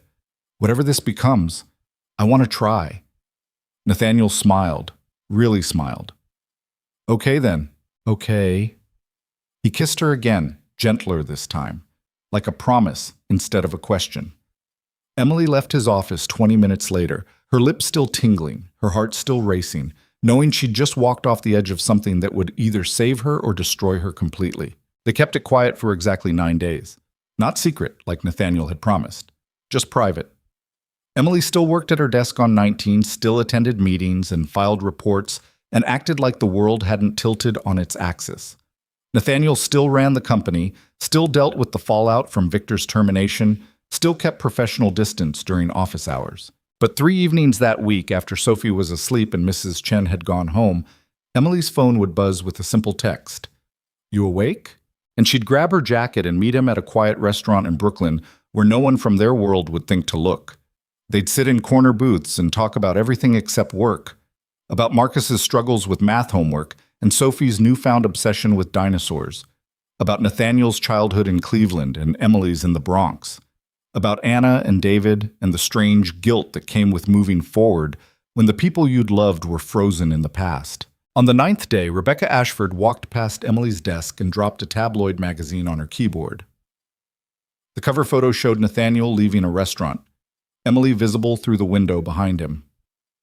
The headline read, Hayes Capital CEO's Mystery Woman, From Wallet to Romance? Emily's blood went cold. Congratulations, Rebecca said, her smile sharp as broken glass. You made page 6. Lauren appeared the moment Rebecca left. Emily, oh shit. How bad is it? Lauren grabbed the magazine, flipped to the article. Her face went pale. They have photos from 3 different nights. They connected you to the fraud investigation. They're calling you the woman who captured the billionaire's heart and saved his company. She looked up. They also dug up your background, David's accident, your financial struggles, everything. Emily felt sick. Sophie. What? They mentioned Sophie? Emily grabbed the magazine, scanned the article with shaking hands. There. A paragraph about Emily's 6-year-old daughter, about being a struggling single mother before landing at Hayes Capital. Nothing terrible, but enough. Enough to make her daughter part of this story. I need to talk to Nathaniel. She was halfway to the elevator when her phone rang. Nathaniel. My office. Now. He didn't sound angry. Worse, he sounded resigned. Emily took the elevator to 20, ignored the stares from people who'd clearly seen the article, and walked into Nathaniel's office without knocking. He was standing by the window, holding the same magazine. His jaw was tight. I'm handling it, he said before she could speak. PR is drafting a statement. We're threatening legal action for invasion of privacy. They mentioned Sophie. I know. He turned to face her. Emily, I'm sorry. I should have been more careful. Should have realized someone would be watching. You said we'd do this right. No hiding. I also said I wouldn't make you the subject of office gossip. He gestured to the magazine. This is worse than gossip. Emily sank into a chair. What do we do? We have options. I can issue a statement saying we're just colleagues, friends, that the photos are misleading. Lying, you mean? Protecting you. From what? The truth? Emily looked at him. Nathaniel, everyone's going to believe this anyway. Denying it just makes us look like we're hiding something shameful. So what are you suggesting? Tell the truth. We're seeing each other. It's new. It's private. End of story. Nathaniel moved to his desk, bracing his hands against it. You don't understand what you're asking.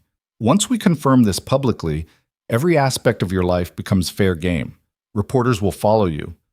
Photograph Sophie. Dig into your finances, your past, your family. They'll interview people you went to high school with and ask them to comment on whether you're a gold digger. I'm not a gold digger. I know that. But they'll write it anyway. They'll make you the villain in a story where a poor single mother seduced her billionaire boss for money and security. His voice was rough. I've seen it happen before. To friends, colleagues. The woman always becomes the villain. Emily stood, crossed to him, made him look at her.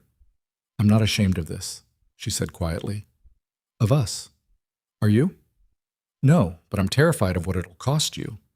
Then let me decide what I'm willing to pay. He searched her face. You're sure? No, but I'm sure about you, about this. She took his hand. So let's stop hiding and deal with whatever comes.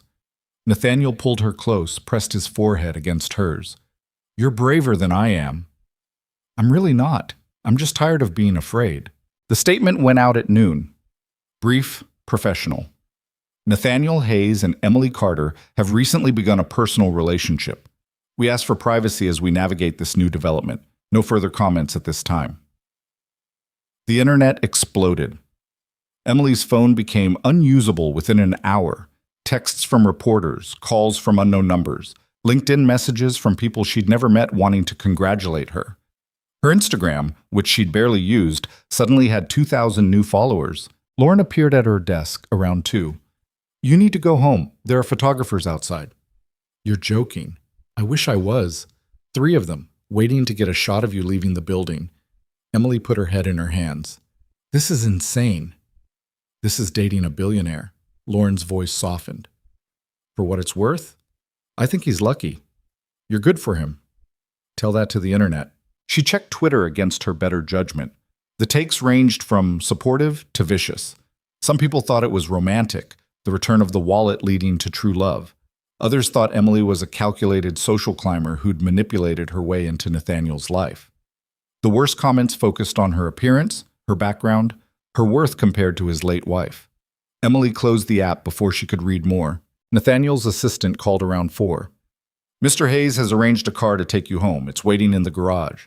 Private entrance. That's not necessary. He insisted. The car was a black sedan with tinted windows and a driver who didn't make small talk. Emily sat in the back, watching the city slide past, and tried to process the fact that she now needed a car service to avoid photographers. Mrs. Chen met her at the building entrance, Sophie's hand in hers. Mama! Sophie ran forward. Emily caught her, held her tight. Hey, baby, how was school? A lady tried to take my picture at pickup. Mrs. Chen yelled at her. Emily looked at Mrs. Chen over Sophie's head. The older woman's face was grim. She said she was from a newspaper, Mrs. Chen said quietly. Asked Sophie questions about you and Mr. Hayes. I told her if she didn't leave, I would call the police. Emily felt rage rise hot and sharp in her chest. Going after her was one thing. Going after her child was unforgivable. Thank you, she managed, for protecting her. That evening, after Sophie was in bed, Emily called Nathaniel. They approached Sophie, she said without preamble. Silence. Then, where? School pickup. Mrs. Chen scared them off, but I'm hiring security. Nathaniel, no, not negotiable. If they're going after Sophie, you need protection.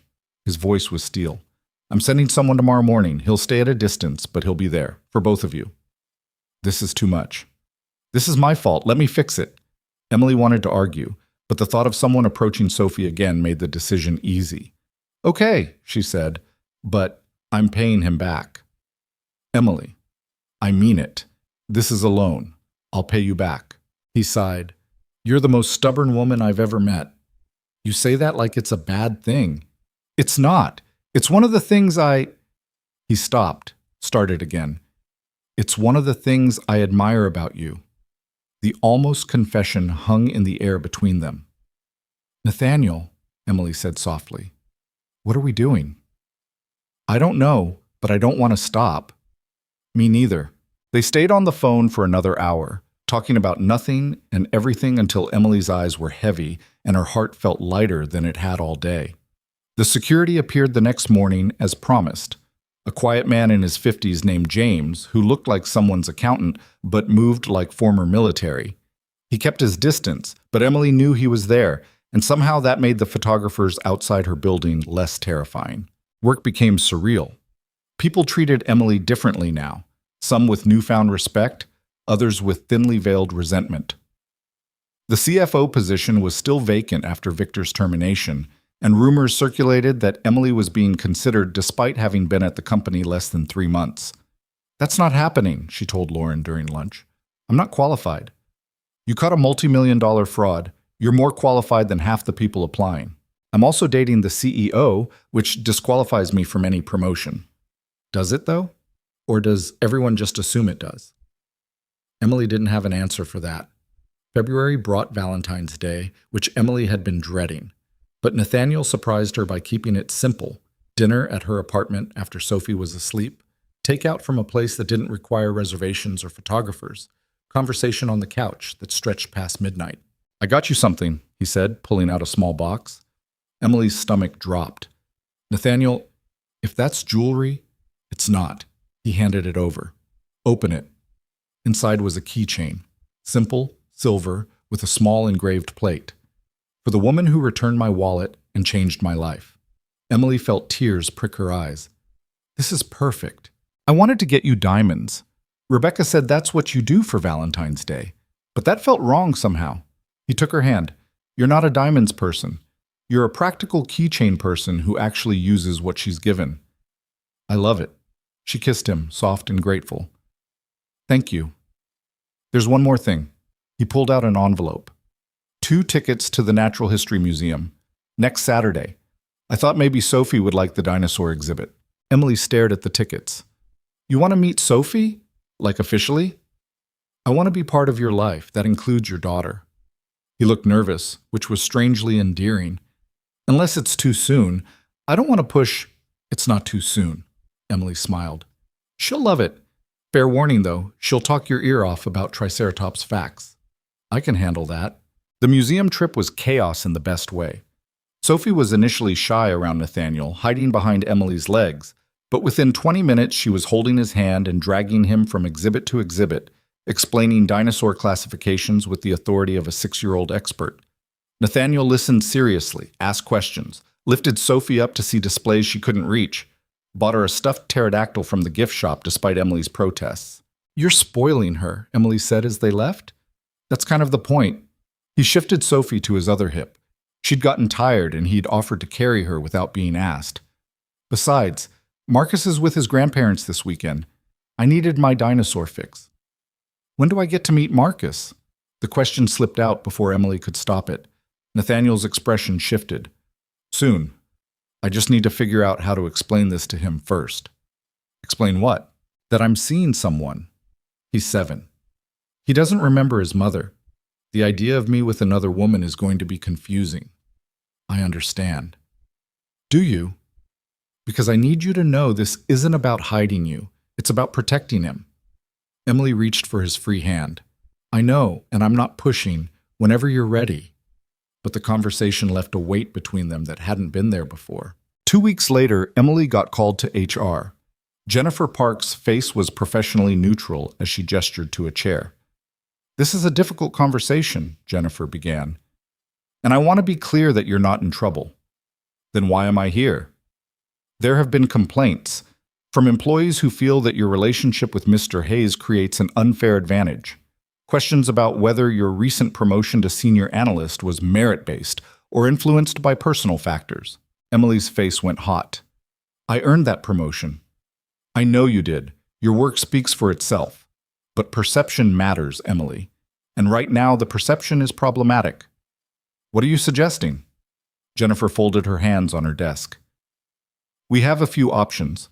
You could transfer to a different division where Nathaniel isn't your direct superior, or we could implement additional oversight on any future promotions or assignments. Or, she paused, one of you could leave the company. You're asking me to quit. I'm presenting options. Emily stood. I'm not quitting. I'm not transferring. And I'm not apologizing for being good at my job just because some people can't separate my professional performance from my personal life. Emily, is there anything else? Jennifer sighed. No, that's all. Emily left HR feeling like she'd been punched, made it to the bathroom before the tears came, locked herself in a stall and tried to breathe through the rage and humiliation.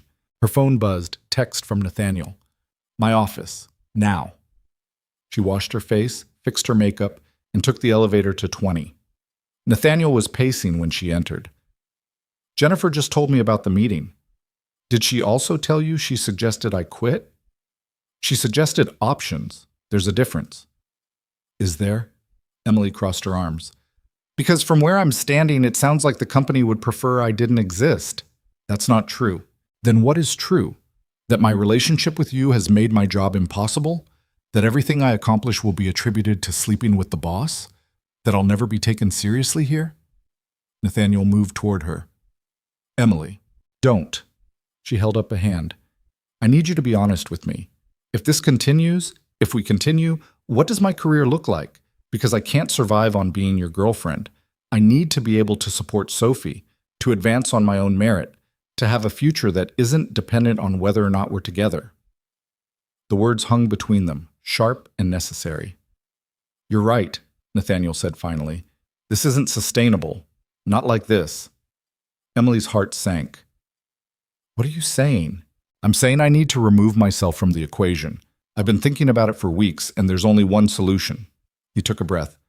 I'm stepping down as CEO. What? No. Nathaniel, you can't. I can. I've built this company to the point where it runs without me. Charles can take over as CEO. I'll move to chairman of the board, less operational involvement. That way I'm not your direct superior anymore. You're giving up your company for me? I'm not giving it up. I'm restructuring. Something I should have done years ago. He reached for her hands. Emily, I don't want you to have to choose between your career and us. So I'm making a choice that removes that conflict. That's insane. That's love. The word dropped like a stone in still water. Emily stared at him. What did you say? Nathaniel smiled, nervous and honest. I said that's love. I'm in love with you, Emily. Have been for weeks, maybe months. Maybe since you called about the wallet. I don't know. But I know that I'm not willing to lose you because of job titles and office politics. You love me. Yes. I'm a mess. I'm stubborn and difficult, and I have a 6-year-old daughter, and I'm scared all the time that I'm one mistake away from losing everything. I know. I love you anyway. Emily felt tears on her face. I love you too, which is why you can't step down. Build your company, Nathaniel. I'll figure out the rest. What are you going to do? I'm going to be so damn good at my job that no one can question whether I earned my place here. I'm going to work twice as hard and prove that I belong regardless of who I'm dating. She wiped her eyes. And if that doesn't work, then I'll leave. But it'll be my choice, not because someone pressured me. Nathaniel pulled her close. You're amazing. I'm terrified. That too. They stood like that for a long moment, holding each other in his office with the city spreading out below them, both of them knowing that loving each other was the easy part. Living it would be considerably harder. March brought challenges that tested Emily's resolve. A major client pulled their account, citing discomfort with the leadership dynamics at Hayes Capital. 2 senior analysts resigned, though they gave vague reasons about pursuing other opportunities. The office atmosphere turned toxic in subtle ways. Conversations that stopped when Emily entered rooms, invitations to after-work drinks that mysteriously excluded her, projects assigned to other analysts even when she was the logical choice. Emily documented everything, kept records, worked harder than everyone around her, and refused to give anyone ammunition. But it wore on her. You look exhausted, Mrs. Chen said one evening, watching Emily collapse on the couch. I am exhausted. Is it worth it, this job? Emily thought about the salary that had lifted them out of constant crisis, about Sophie's new shoes that fit properly, about the dentist appointments they could actually keep, about the future that suddenly seemed possible. Yes, she said, it's worth it. And the man? Is he worth it too? That was a harder question. Emily thought about Nathaniel playing with Sophie at the museum, about the way he called her every night just to hear her voice, about the future they were trying to build despite impossible odds. I think so, she said. Ask me again in 6 months. Mrs. Chen patted her hand. Love is always worth it, until it's not. The breaking point came in late March. Emily was presenting a quarterly analysis to the investment committee when Rebecca Ashford interrupted. I have a question about your methodology, Rebecca said, her tone professional but her eyes cold. Did you consult with Mr. Hayes on this analysis? No, I conducted this independently. But you discussed it with him. I discuss all my work with my team lead, per protocol. Your team lead being Charles Wright, not Nathaniel Hayes? The room went silent. Everyone understood what Rebecca was really asking. Emily met her eyes. Yes, Charles reviewed this analysis. If you'd like to question my methodology, please do so based on the work itself, not on speculation about my personal life. Rebecca smiled. I'm just ensuring our processes remain objective. Our processes are objective. I'm sorry if you're having trouble seeing that. Charles Wright cleared his throat. I reviewed Emily's analysis thoroughly. It's sound. Can we move on? The meeting continued, but the damage was done. Emily felt every eye in the room assessing, judging, questioning. After the meeting, Charles stopped her in the hallway. That was well handled. Was it? Because it felt like I just made everything worse. Rebecca's been looking for an opening to undermine you since you started. You didn't give her one. He paused. For what it's worth, your work is exceptional. Don't let the politics make you forget that. It was the kindest thing anyone at Hayes Capital had said to her in weeks. That evening, Emily sat in Nathaniel's apartment for the first time. It was as expensive and impersonal as she'd expected. Floor-to-ceiling windows, modern furniture, artwork that probably cost more than her annual salary. But Marcus's toys were scattered across the living room floor, and a child's drawing was stuck to the refrigerator with magnets. And somehow that made the space feel less intimidating. Rebecca ambushed me in the investment committee meeting, she told Nathaniel. He looked up from where he was reviewing papers. What happened? Emily explained, watched his expression darken. I'll talk to her. No, don't. Emily moved to sit beside him. That's exactly what she wants. Proof that you're protecting me. Proof that I can't fight my own battles. So what do you want to do? I want to beat her at her own game, outwork her, outthink her, make it impossible for anyone to question whether I belong in that room. Nathaniel set aside his papers, gave her his full attention. You know you don't have anything to prove. Not to me. Not to anyone. I know, but I need to prove it to myself. He understood. She could see it in his eyes. This wasn't about him or about Hayes Capital.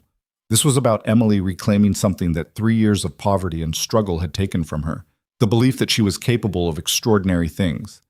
Then let's make a plan, Nathaniel said.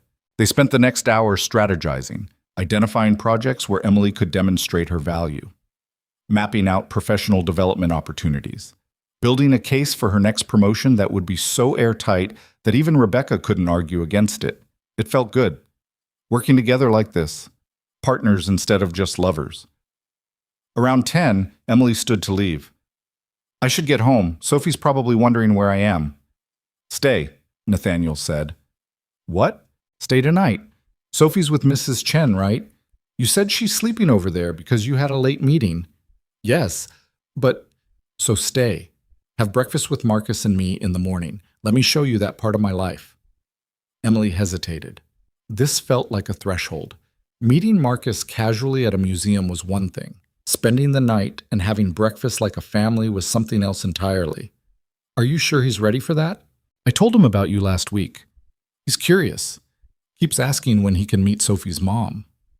What did you tell him? That you're someone very special to me, someone I care about very much. Nathaniel took her hand. He wants to meet you, Emily. I want you to meet him.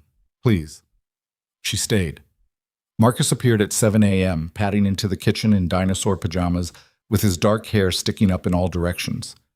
He stopped when he saw Emily at the table. Hi, Emily said gently.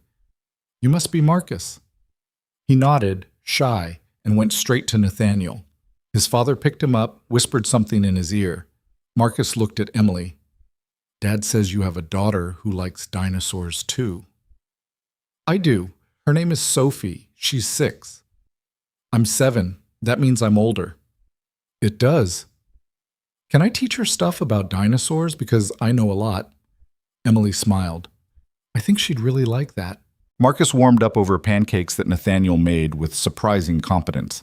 He told Emily about school, about his soccer team, about the science project he was working on. He was sweet and smart and so much like his father that Emily's heart ached. After breakfast, Marcus went to watch cartoons. Nathaniel pulled Emily into his arms. That went well, he said. He's wonderful. He likes you, I can tell. How? Because he actually ate his pancakes instead of picking out all the blueberries. He only does that when he's comfortable. Emily laughed, kissed him, felt something settle in her chest that had been restless for months. Maybe this could work. Maybe they could build something real despite all the obstacles and complications. Maybe love was enough to bridge the gap between their impossible worlds. Or maybe she was deluding herself. But standing in Nathaniel's kitchen with his son's laughter echoing from the living room and the morning light streaming through floor-to-ceiling windows, Emily decided that delusion felt an awful lot like hope. And hope, she was learning, was worth fighting for. The playdate happened on a Saturday in April, arranged with the careful diplomacy of a peace treaty. Marcus and Sophie met at Central Park, on neutral ground, where both kids felt comfortable and both parents could pretend this wasn't terrifying. Sophie hid behind Emily's legs at first, suddenly shy despite weeks of asking when she could meet the boy whose daddy found Mama. Marcus stood close to Nathaniel, clutching a soccer ball, equally uncertain. Hi, Sophie said finally, her voice small. Hi, Marcus answered. Then they just stared at each other while Emily and Nathaniel exchanged helpless looks. Want to kick the ball? Marcus offered. Sophie nodded. They ran off across the grass, and just like that, the awkwardness evaporated. Kids had that ability, to move past discomfort into play without the baggage adults carried. Emily and Nathaniel sat on a bench, close enough to supervise but far enough to give the children space. That was easier than I expected, Emily said. Give it time. Marcus might challenge her to a dinosaur knowledge competition. He's competitive. So is Sophie. This could get ugly. They watched the kids kick the ball back and forth, Marcus showing Sophie how to aim, Sophie laughing when she missed. The sound carried across the park like music. I want more of this, Nathaniel said quietly. More Saturdays, more normal. This isn't normal for you. Normal for me is business dinners and charity galas and meetings that run until midnight. This, he gestured to the kids, this is what I've been missing, what Marcus has been missing. Emily leaned against his shoulder. We can do more Saturdays. I want more than Saturdays, Emily. Something in his tone made her sit up. What do you mean? I mean, I'm tired of splitting my life into compartments. Work, Emily, and home Emily. CEO, Nathaniel, and Dad Nathaniel. I want it all together, integrated, real. It is real. But it's separate. You've never spent the night when Marcus is home. We've never had dinner together, all four of us. We're still treating this like something temporary instead of something permanent. Emily's heart kicked against her ribs. Nathaniel, I'm not proposing, not yet. I know it's too soon. He took her hand. But I need to know if that's where this is heading, because if it's not, I need to protect Marcus, protect myself. I can't keep falling deeper if you're still not sure. The honesty hit Emily like cold water. She watched Sophie chase the soccer ball, her daughter's laughter bright and careless, and thought about all the ways this could go wrong. The complications, the scrutiny, the risk of building a life with someone whose world was so far from hers.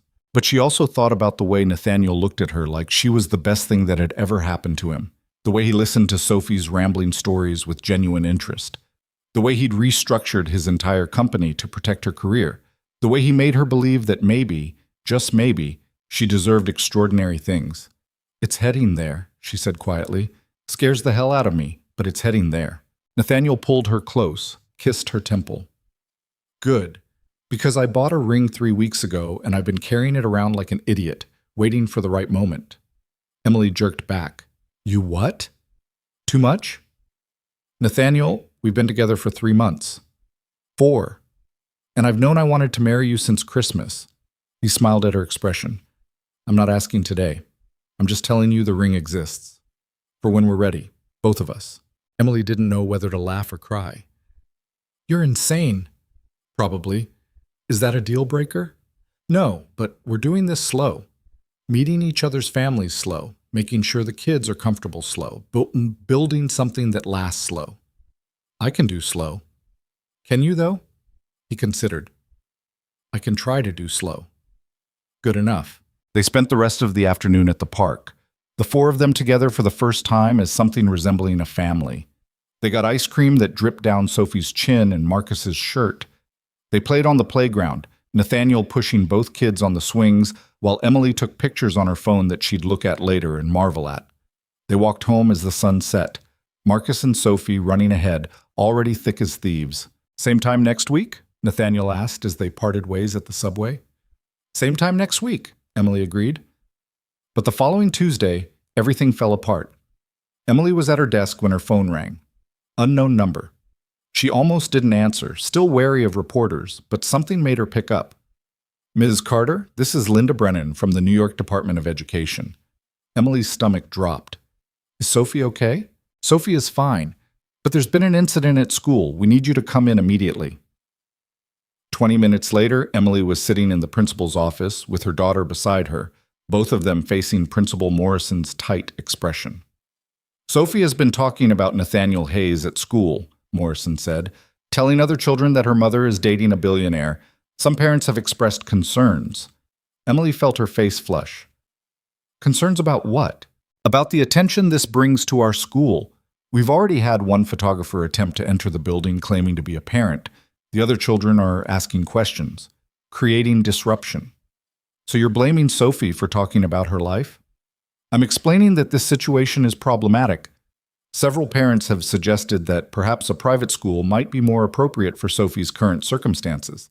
The words landed like a slap. You're kicking her out?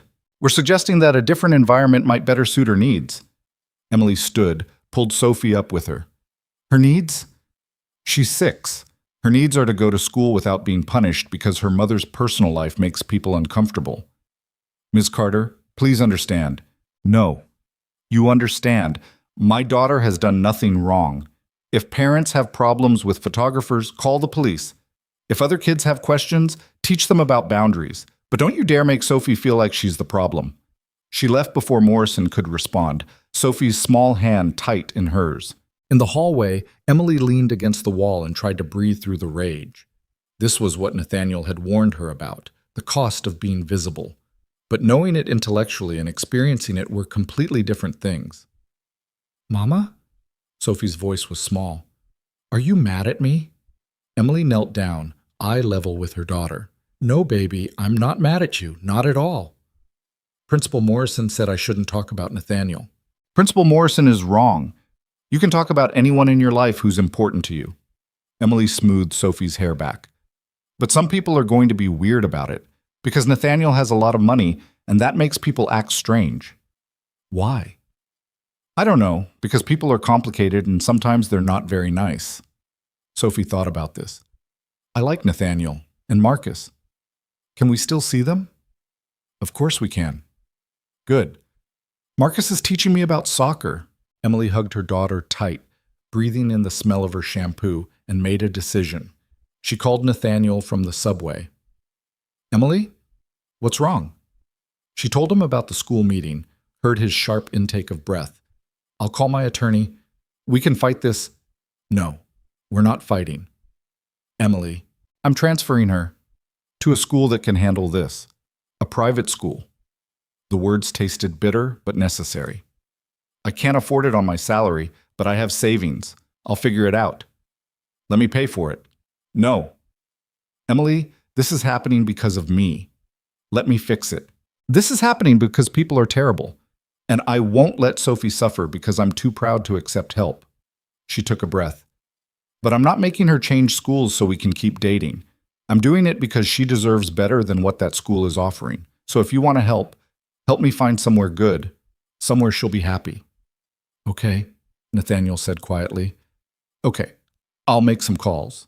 The new school was in Tribeca, small and progressive and prohibitively expensive. The waiting list was 18 months long. Nathaniel made a phone call. Sophie had an interview scheduled for the following week. I can't keep letting you do this, Emily said as they left the admissions office after Sophie's successful interview. Fix things with money and connections. Why not? Because it's not real. Because I need to know I can handle my own life. Nathaniel stopped walking, made her look at him. You do handle your own life. You work harder than anyone I know. You're an incredible mother and an exceptional analyst, but you're also in a relationship with someone who has resources. Using those resources isn't weakness, Emily. It's partnership. Partnership is supposed to be equal. It is equal. You bring things to this relationship I could never buy. Perspective, honesty, the ability to call me out when I'm being an idiot. Sophie, he touched her face. Let me give you this. Let me help Sophie have opportunities. Not because you can't provide for her, but because I love you both and I want to. Emily felt tears prick her eyes. I hate that you're right. I'm rarely right. Take advantage while it lasts. Sophie started at her new school in May. The transition was rougher than Emily expected. New routines, new friends, new everything. Sophie cried the first week, begged to go back to her old school where things were familiar. Emily held her daughter through the tears and wondered if she'd made the right choice. But by week 3, Sophie came home talking about art class and the library, and a girl named Emma who also loved dinosaurs. By week 5, she was happy. And Emily realized that sometimes the hardest choices led to the best outcomes, even if the path there hurt like hell. Work reached a turning point in June. Emily's analysis of a major tech acquisition saved Hayes Capital from a spectacularly bad investment. The company had looked perfect on paper, but Emily had dug into their user metrics and found evidence of inflated numbers. The kind of fraud that would have cost Hayes Capital $50 million. Charles Wright presented her findings to the board. The vote was unanimous, pass on the acquisition. 3 weeks later, that same tech company collapsed when their fraud became public. Hayes Capital avoided catastrophe because Emily had been thorough. The promotion came the next day. Senior portfolio manager, Emily's own team, a salary that made her cry when she saw the number. Rebecca Ashford didn't congratulate her, but she didn't object either, which felt like its own kind of victory. Lauren took Emily out for celebratory drinks. You did it. You actually did it. Did what? Proved you belong here. Not because of Nathaniel, just because you're that good. Emily sipped her wine, let the truth of that settle in. I almost quit 6 times. I know. I was counting. Lauren grinned. But you didn't. You stayed and you fought and you won. Doesn't feel like winning. That's because winning never feels like you think it will. It feels like exhaustion and relief and the scary realization that now you have to keep proving yourself at a whole new level. Lauren raised her glass. Welcome to success. It's terrifying. They clinked glasses, and Emily laughed because it was either that or cry. The first family vacation happened in July, a week at a house in the Hamptons that Nathaniel rented, all four of them together for the first time for more than a few hours. Emily was nervous about the intimacy of it, sharing space, morning routines, the reality of blended family life without the buffer of separate homes to retreat to. The first 2 days were awkward. Marcus and Sophie bickered over the TV remote. Emily felt out of place in a house that cost more per week than her yearly rent used to be. Nathaniel tried too hard to make everything perfect, which just made everyone tense. But on day 3, something shifted. Emily woke up to find Nathaniel in the kitchen making pancakes while Marcus and Sophie set the table together, arguing about whether dinosaurs or spaceships were cooler. The scene was so domestic, so normal, that Emily's throat got tight. "Morning," Nathaniel said, kissing her temple. "Coffee's ready." "You made coffee." "I make coffee every morning." "I know, but I usually miss it because I'm not here." She poured a cup, savored the first sip. "This is nice." "It is." He flipped a pancake. "Scary how nice. Terrifying. Want to run away screaming? Maybe later, after pancakes." They spent the day at the beach, built sandcastles that the tide destroyed, taught both kids to body surf, ate hot dogs from a stand that dripped mustard on everyone. It was messy and chaotic, and nothing like the carefully curated family moments Emily had imagined. It was better. That evening, after the kids were asleep, Emily and Nathaniel sat on the deck watching the ocean. "I've been thinking," Nathaniel said. "Dangerous. About Marcus, about how I've been parenting him." He leaned forward, elbows on his knees. "I thought providing for him was enough. Nice things, good schools, opportunities. But watching you with Sophie this week, I realize I've been doing it wrong." "You haven't been doing it wrong." "I have, though. I've been so focused on giving him everything I didn't have that I forgot to just be present, to listen, to let him see me mess up and figure things out." He looked at her. "You do that with Sophie. You're not perfect, but you're there, really there. I don't have a choice. I can't hire people to be there for me. It's not about money. It's about priorities." Nathaniel took her hand. "You've made me want to be better, not just for Marcus, but for myself." Emily squeezed his fingers. "You're already good." "I'm learning, with your help." They sat in comfortable silence, listening to the waves, both of them thinking about the future they were building one imperfect day at a time. The proposal happened in September, on a random Tuesday that started like any other. Emily was working late, finishing a quarterly report that was due the next morning. Most of the office had cleared out by 8. She was deep in spreadsheets when Nathaniel appeared at her desk. "Come with me," he said. "I'm in the middle of It can wait. Come on." Emily followed him to the elevator, confused. They rode to the roof, which Emily didn't even know was accessible. Nathaniel pushed open the door to reveal the Manhattan skyline spread out like jewels on black velvet. "What are we doing up here?" Emily asked. "Remember the night you found my wallet?" "Of course." "You were standing on Fifth Avenue in the rain, and you made a choice that changed both our lives. You could have kept the money, solved your problems, but you didn't." Nathaniel turned to face her. "You returned it because it wasn't yours. Because you understood something fundamental about integrity that I'd forgotten in my world of calculating returns and minimizing risk." "Nathaniel, let me finish." He took her hands. "You reminded me that there are still people who do the right thing even when it costs them, who choose honesty over convenience, who build their lives on something more substantial than money." He pulled out a small box. Emily's heart stopped. "I'm not good at slow," Nathaniel admitted. "I'm not good at patient, but I'm good at recognizing when something matters, when someone matters. And you matter, Emily, you and Sophie both. You've become the center of my life, and I don't want to imagine it any other way." He opened the box. The ring caught the city lights, simple and elegant and perfect. "Marry me," he said. "Not because I can give you financial security or because you need saving. Marry me because we're better together than apart. Because Marcus needs you and Sophie needs me and we all need each other. Because I love you and you love me, and that's enough to build a life on." Emily looked at the ring, at Nathaniel's hopeful face, at the city glittering below them. Thought about the wallet in the rain, the interview she almost didn't take, the fraud investigation that could have destroyed her career, every choice that had led to this moment. "Yes," she said. "Yes, I'll marry you."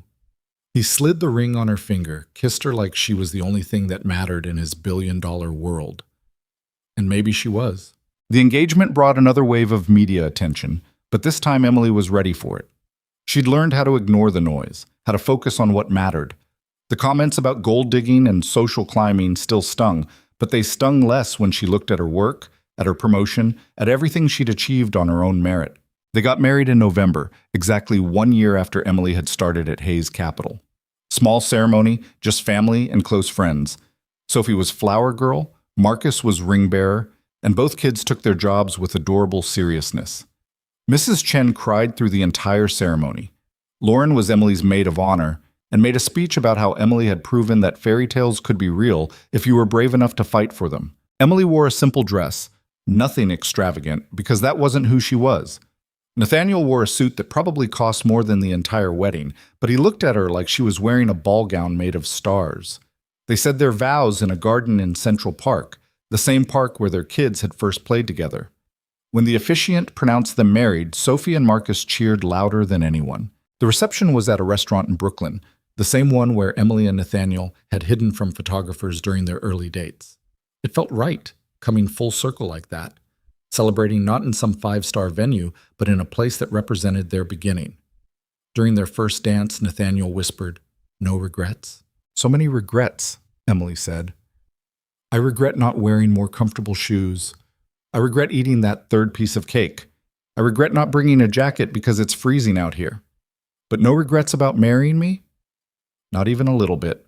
They merged households in December, moving into a place that was neither Nathaniel's sterile penthouse nor Emily's cramped apartment. A real home in Brooklyn with a yard where the kids could play and enough space for everyone to have their own room, but not so much space that they felt like strangers. The blending wasn't seamless. Marcus and Sophie fought over bathroom time and toys, and whose turn it was to pick the movie. Emily and Nathaniel disagreed about discipline and schedules and how much technology was appropriate. There were tears and arguments and moments where everyone retreated to separate corners. But there were also family dinners where everyone talked over each other. Movie nights where they all fell asleep on the couch in a pile. Saturday morning pancakes that became a sacred tradition. Homework sessions where Nathaniel and Emily tag-teamed explanations. Soccer games where both kids played and both parents cheered. It was messy and imperfect and nothing like the fairy tale version of blended families that movies showed. It was real. Emily continued working at Hayes Capital, though she reported to Charles now instead of Nathaniel. The gossip eventually died down, replaced by respect for her actual work. She earned 2 more promotions over the next 3 years, each one based solely on merit. Rebecca Ashford eventually left for another firm, and Emily felt nothing but relief. Nathaniel stepped down as CEO like he'd planned, took on the chairman role, and discovered he was much happier with less operational stress and more time for family. He coached Marcus's soccer team. He attended Sophie's school plays. He learned that being present mattered more than being powerful. Sophie grew into a confident kid who loved science and soccer and wasn't afraid to speak her mind. She never forgot where she came from, the tiny apartment, the struggles, the nights when money was tight. But she also grew up knowing that circumstances could change, that hard work mattered, that honesty had value. Marcus became Sophie's brother in every way that mattered. They fought like siblings and protected each other like siblings and drove their parents crazy like siblings. When people asked if they were real brother and sister, they both looked confused. What else would they be? 3 years after the wedding, Emily stood in the same Brooklyn restaurant where they'd had their reception. Hayes Capital was hosting an event honoring women in finance, and Emily was receiving an award for her work in fraud detection and corporate ethics. She gave a speech about integrity, about making choices that cost you in the short term but define you in the long term. About how returning a wallet she desperately needed to keep had taught her that doing the right thing, even when it's hard, opens doors you never knew existed. Nathaniel sat in the audience with Marcus and Sophie, all 3 of them beaming with pride. After the ceremony, Sophie asked, "Mama, do you ever think about what would have happened if you'd kept the wallet?" Emily considered the question seriously. "Sometimes. We would have had money for rent and shoes and medicine. Life would have been easier for a little while." But then you wouldn't have met Nathaniel. No, I wouldn't have. And we wouldn't have Marcus. That's true. Sophie thought about this. I'm glad you returned it. Me too, baby. Because that was the truth Emily had learned over the past 4 years.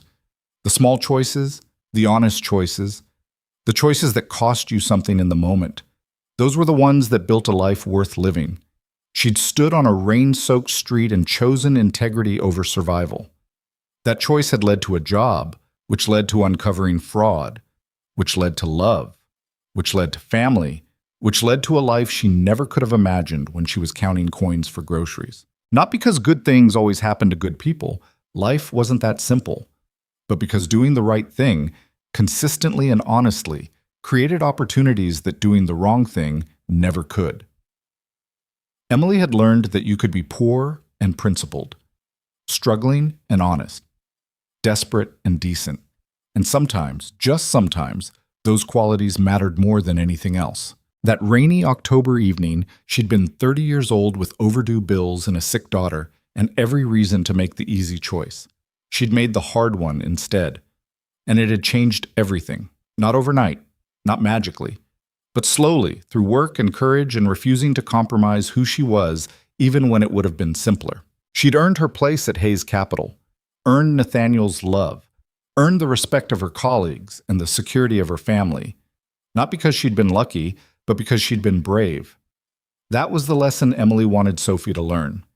Not that good things come to those who wait, or that honesty is always rewarded, or any of the other platitudes people like to tell themselves, but that you build a life worth living one choice at a time. That character matters more than circumstances, that the person you are when no one's watching is the person you have to live with forever. Emily Carter had returned a wallet in the rain because it was the right thing to do.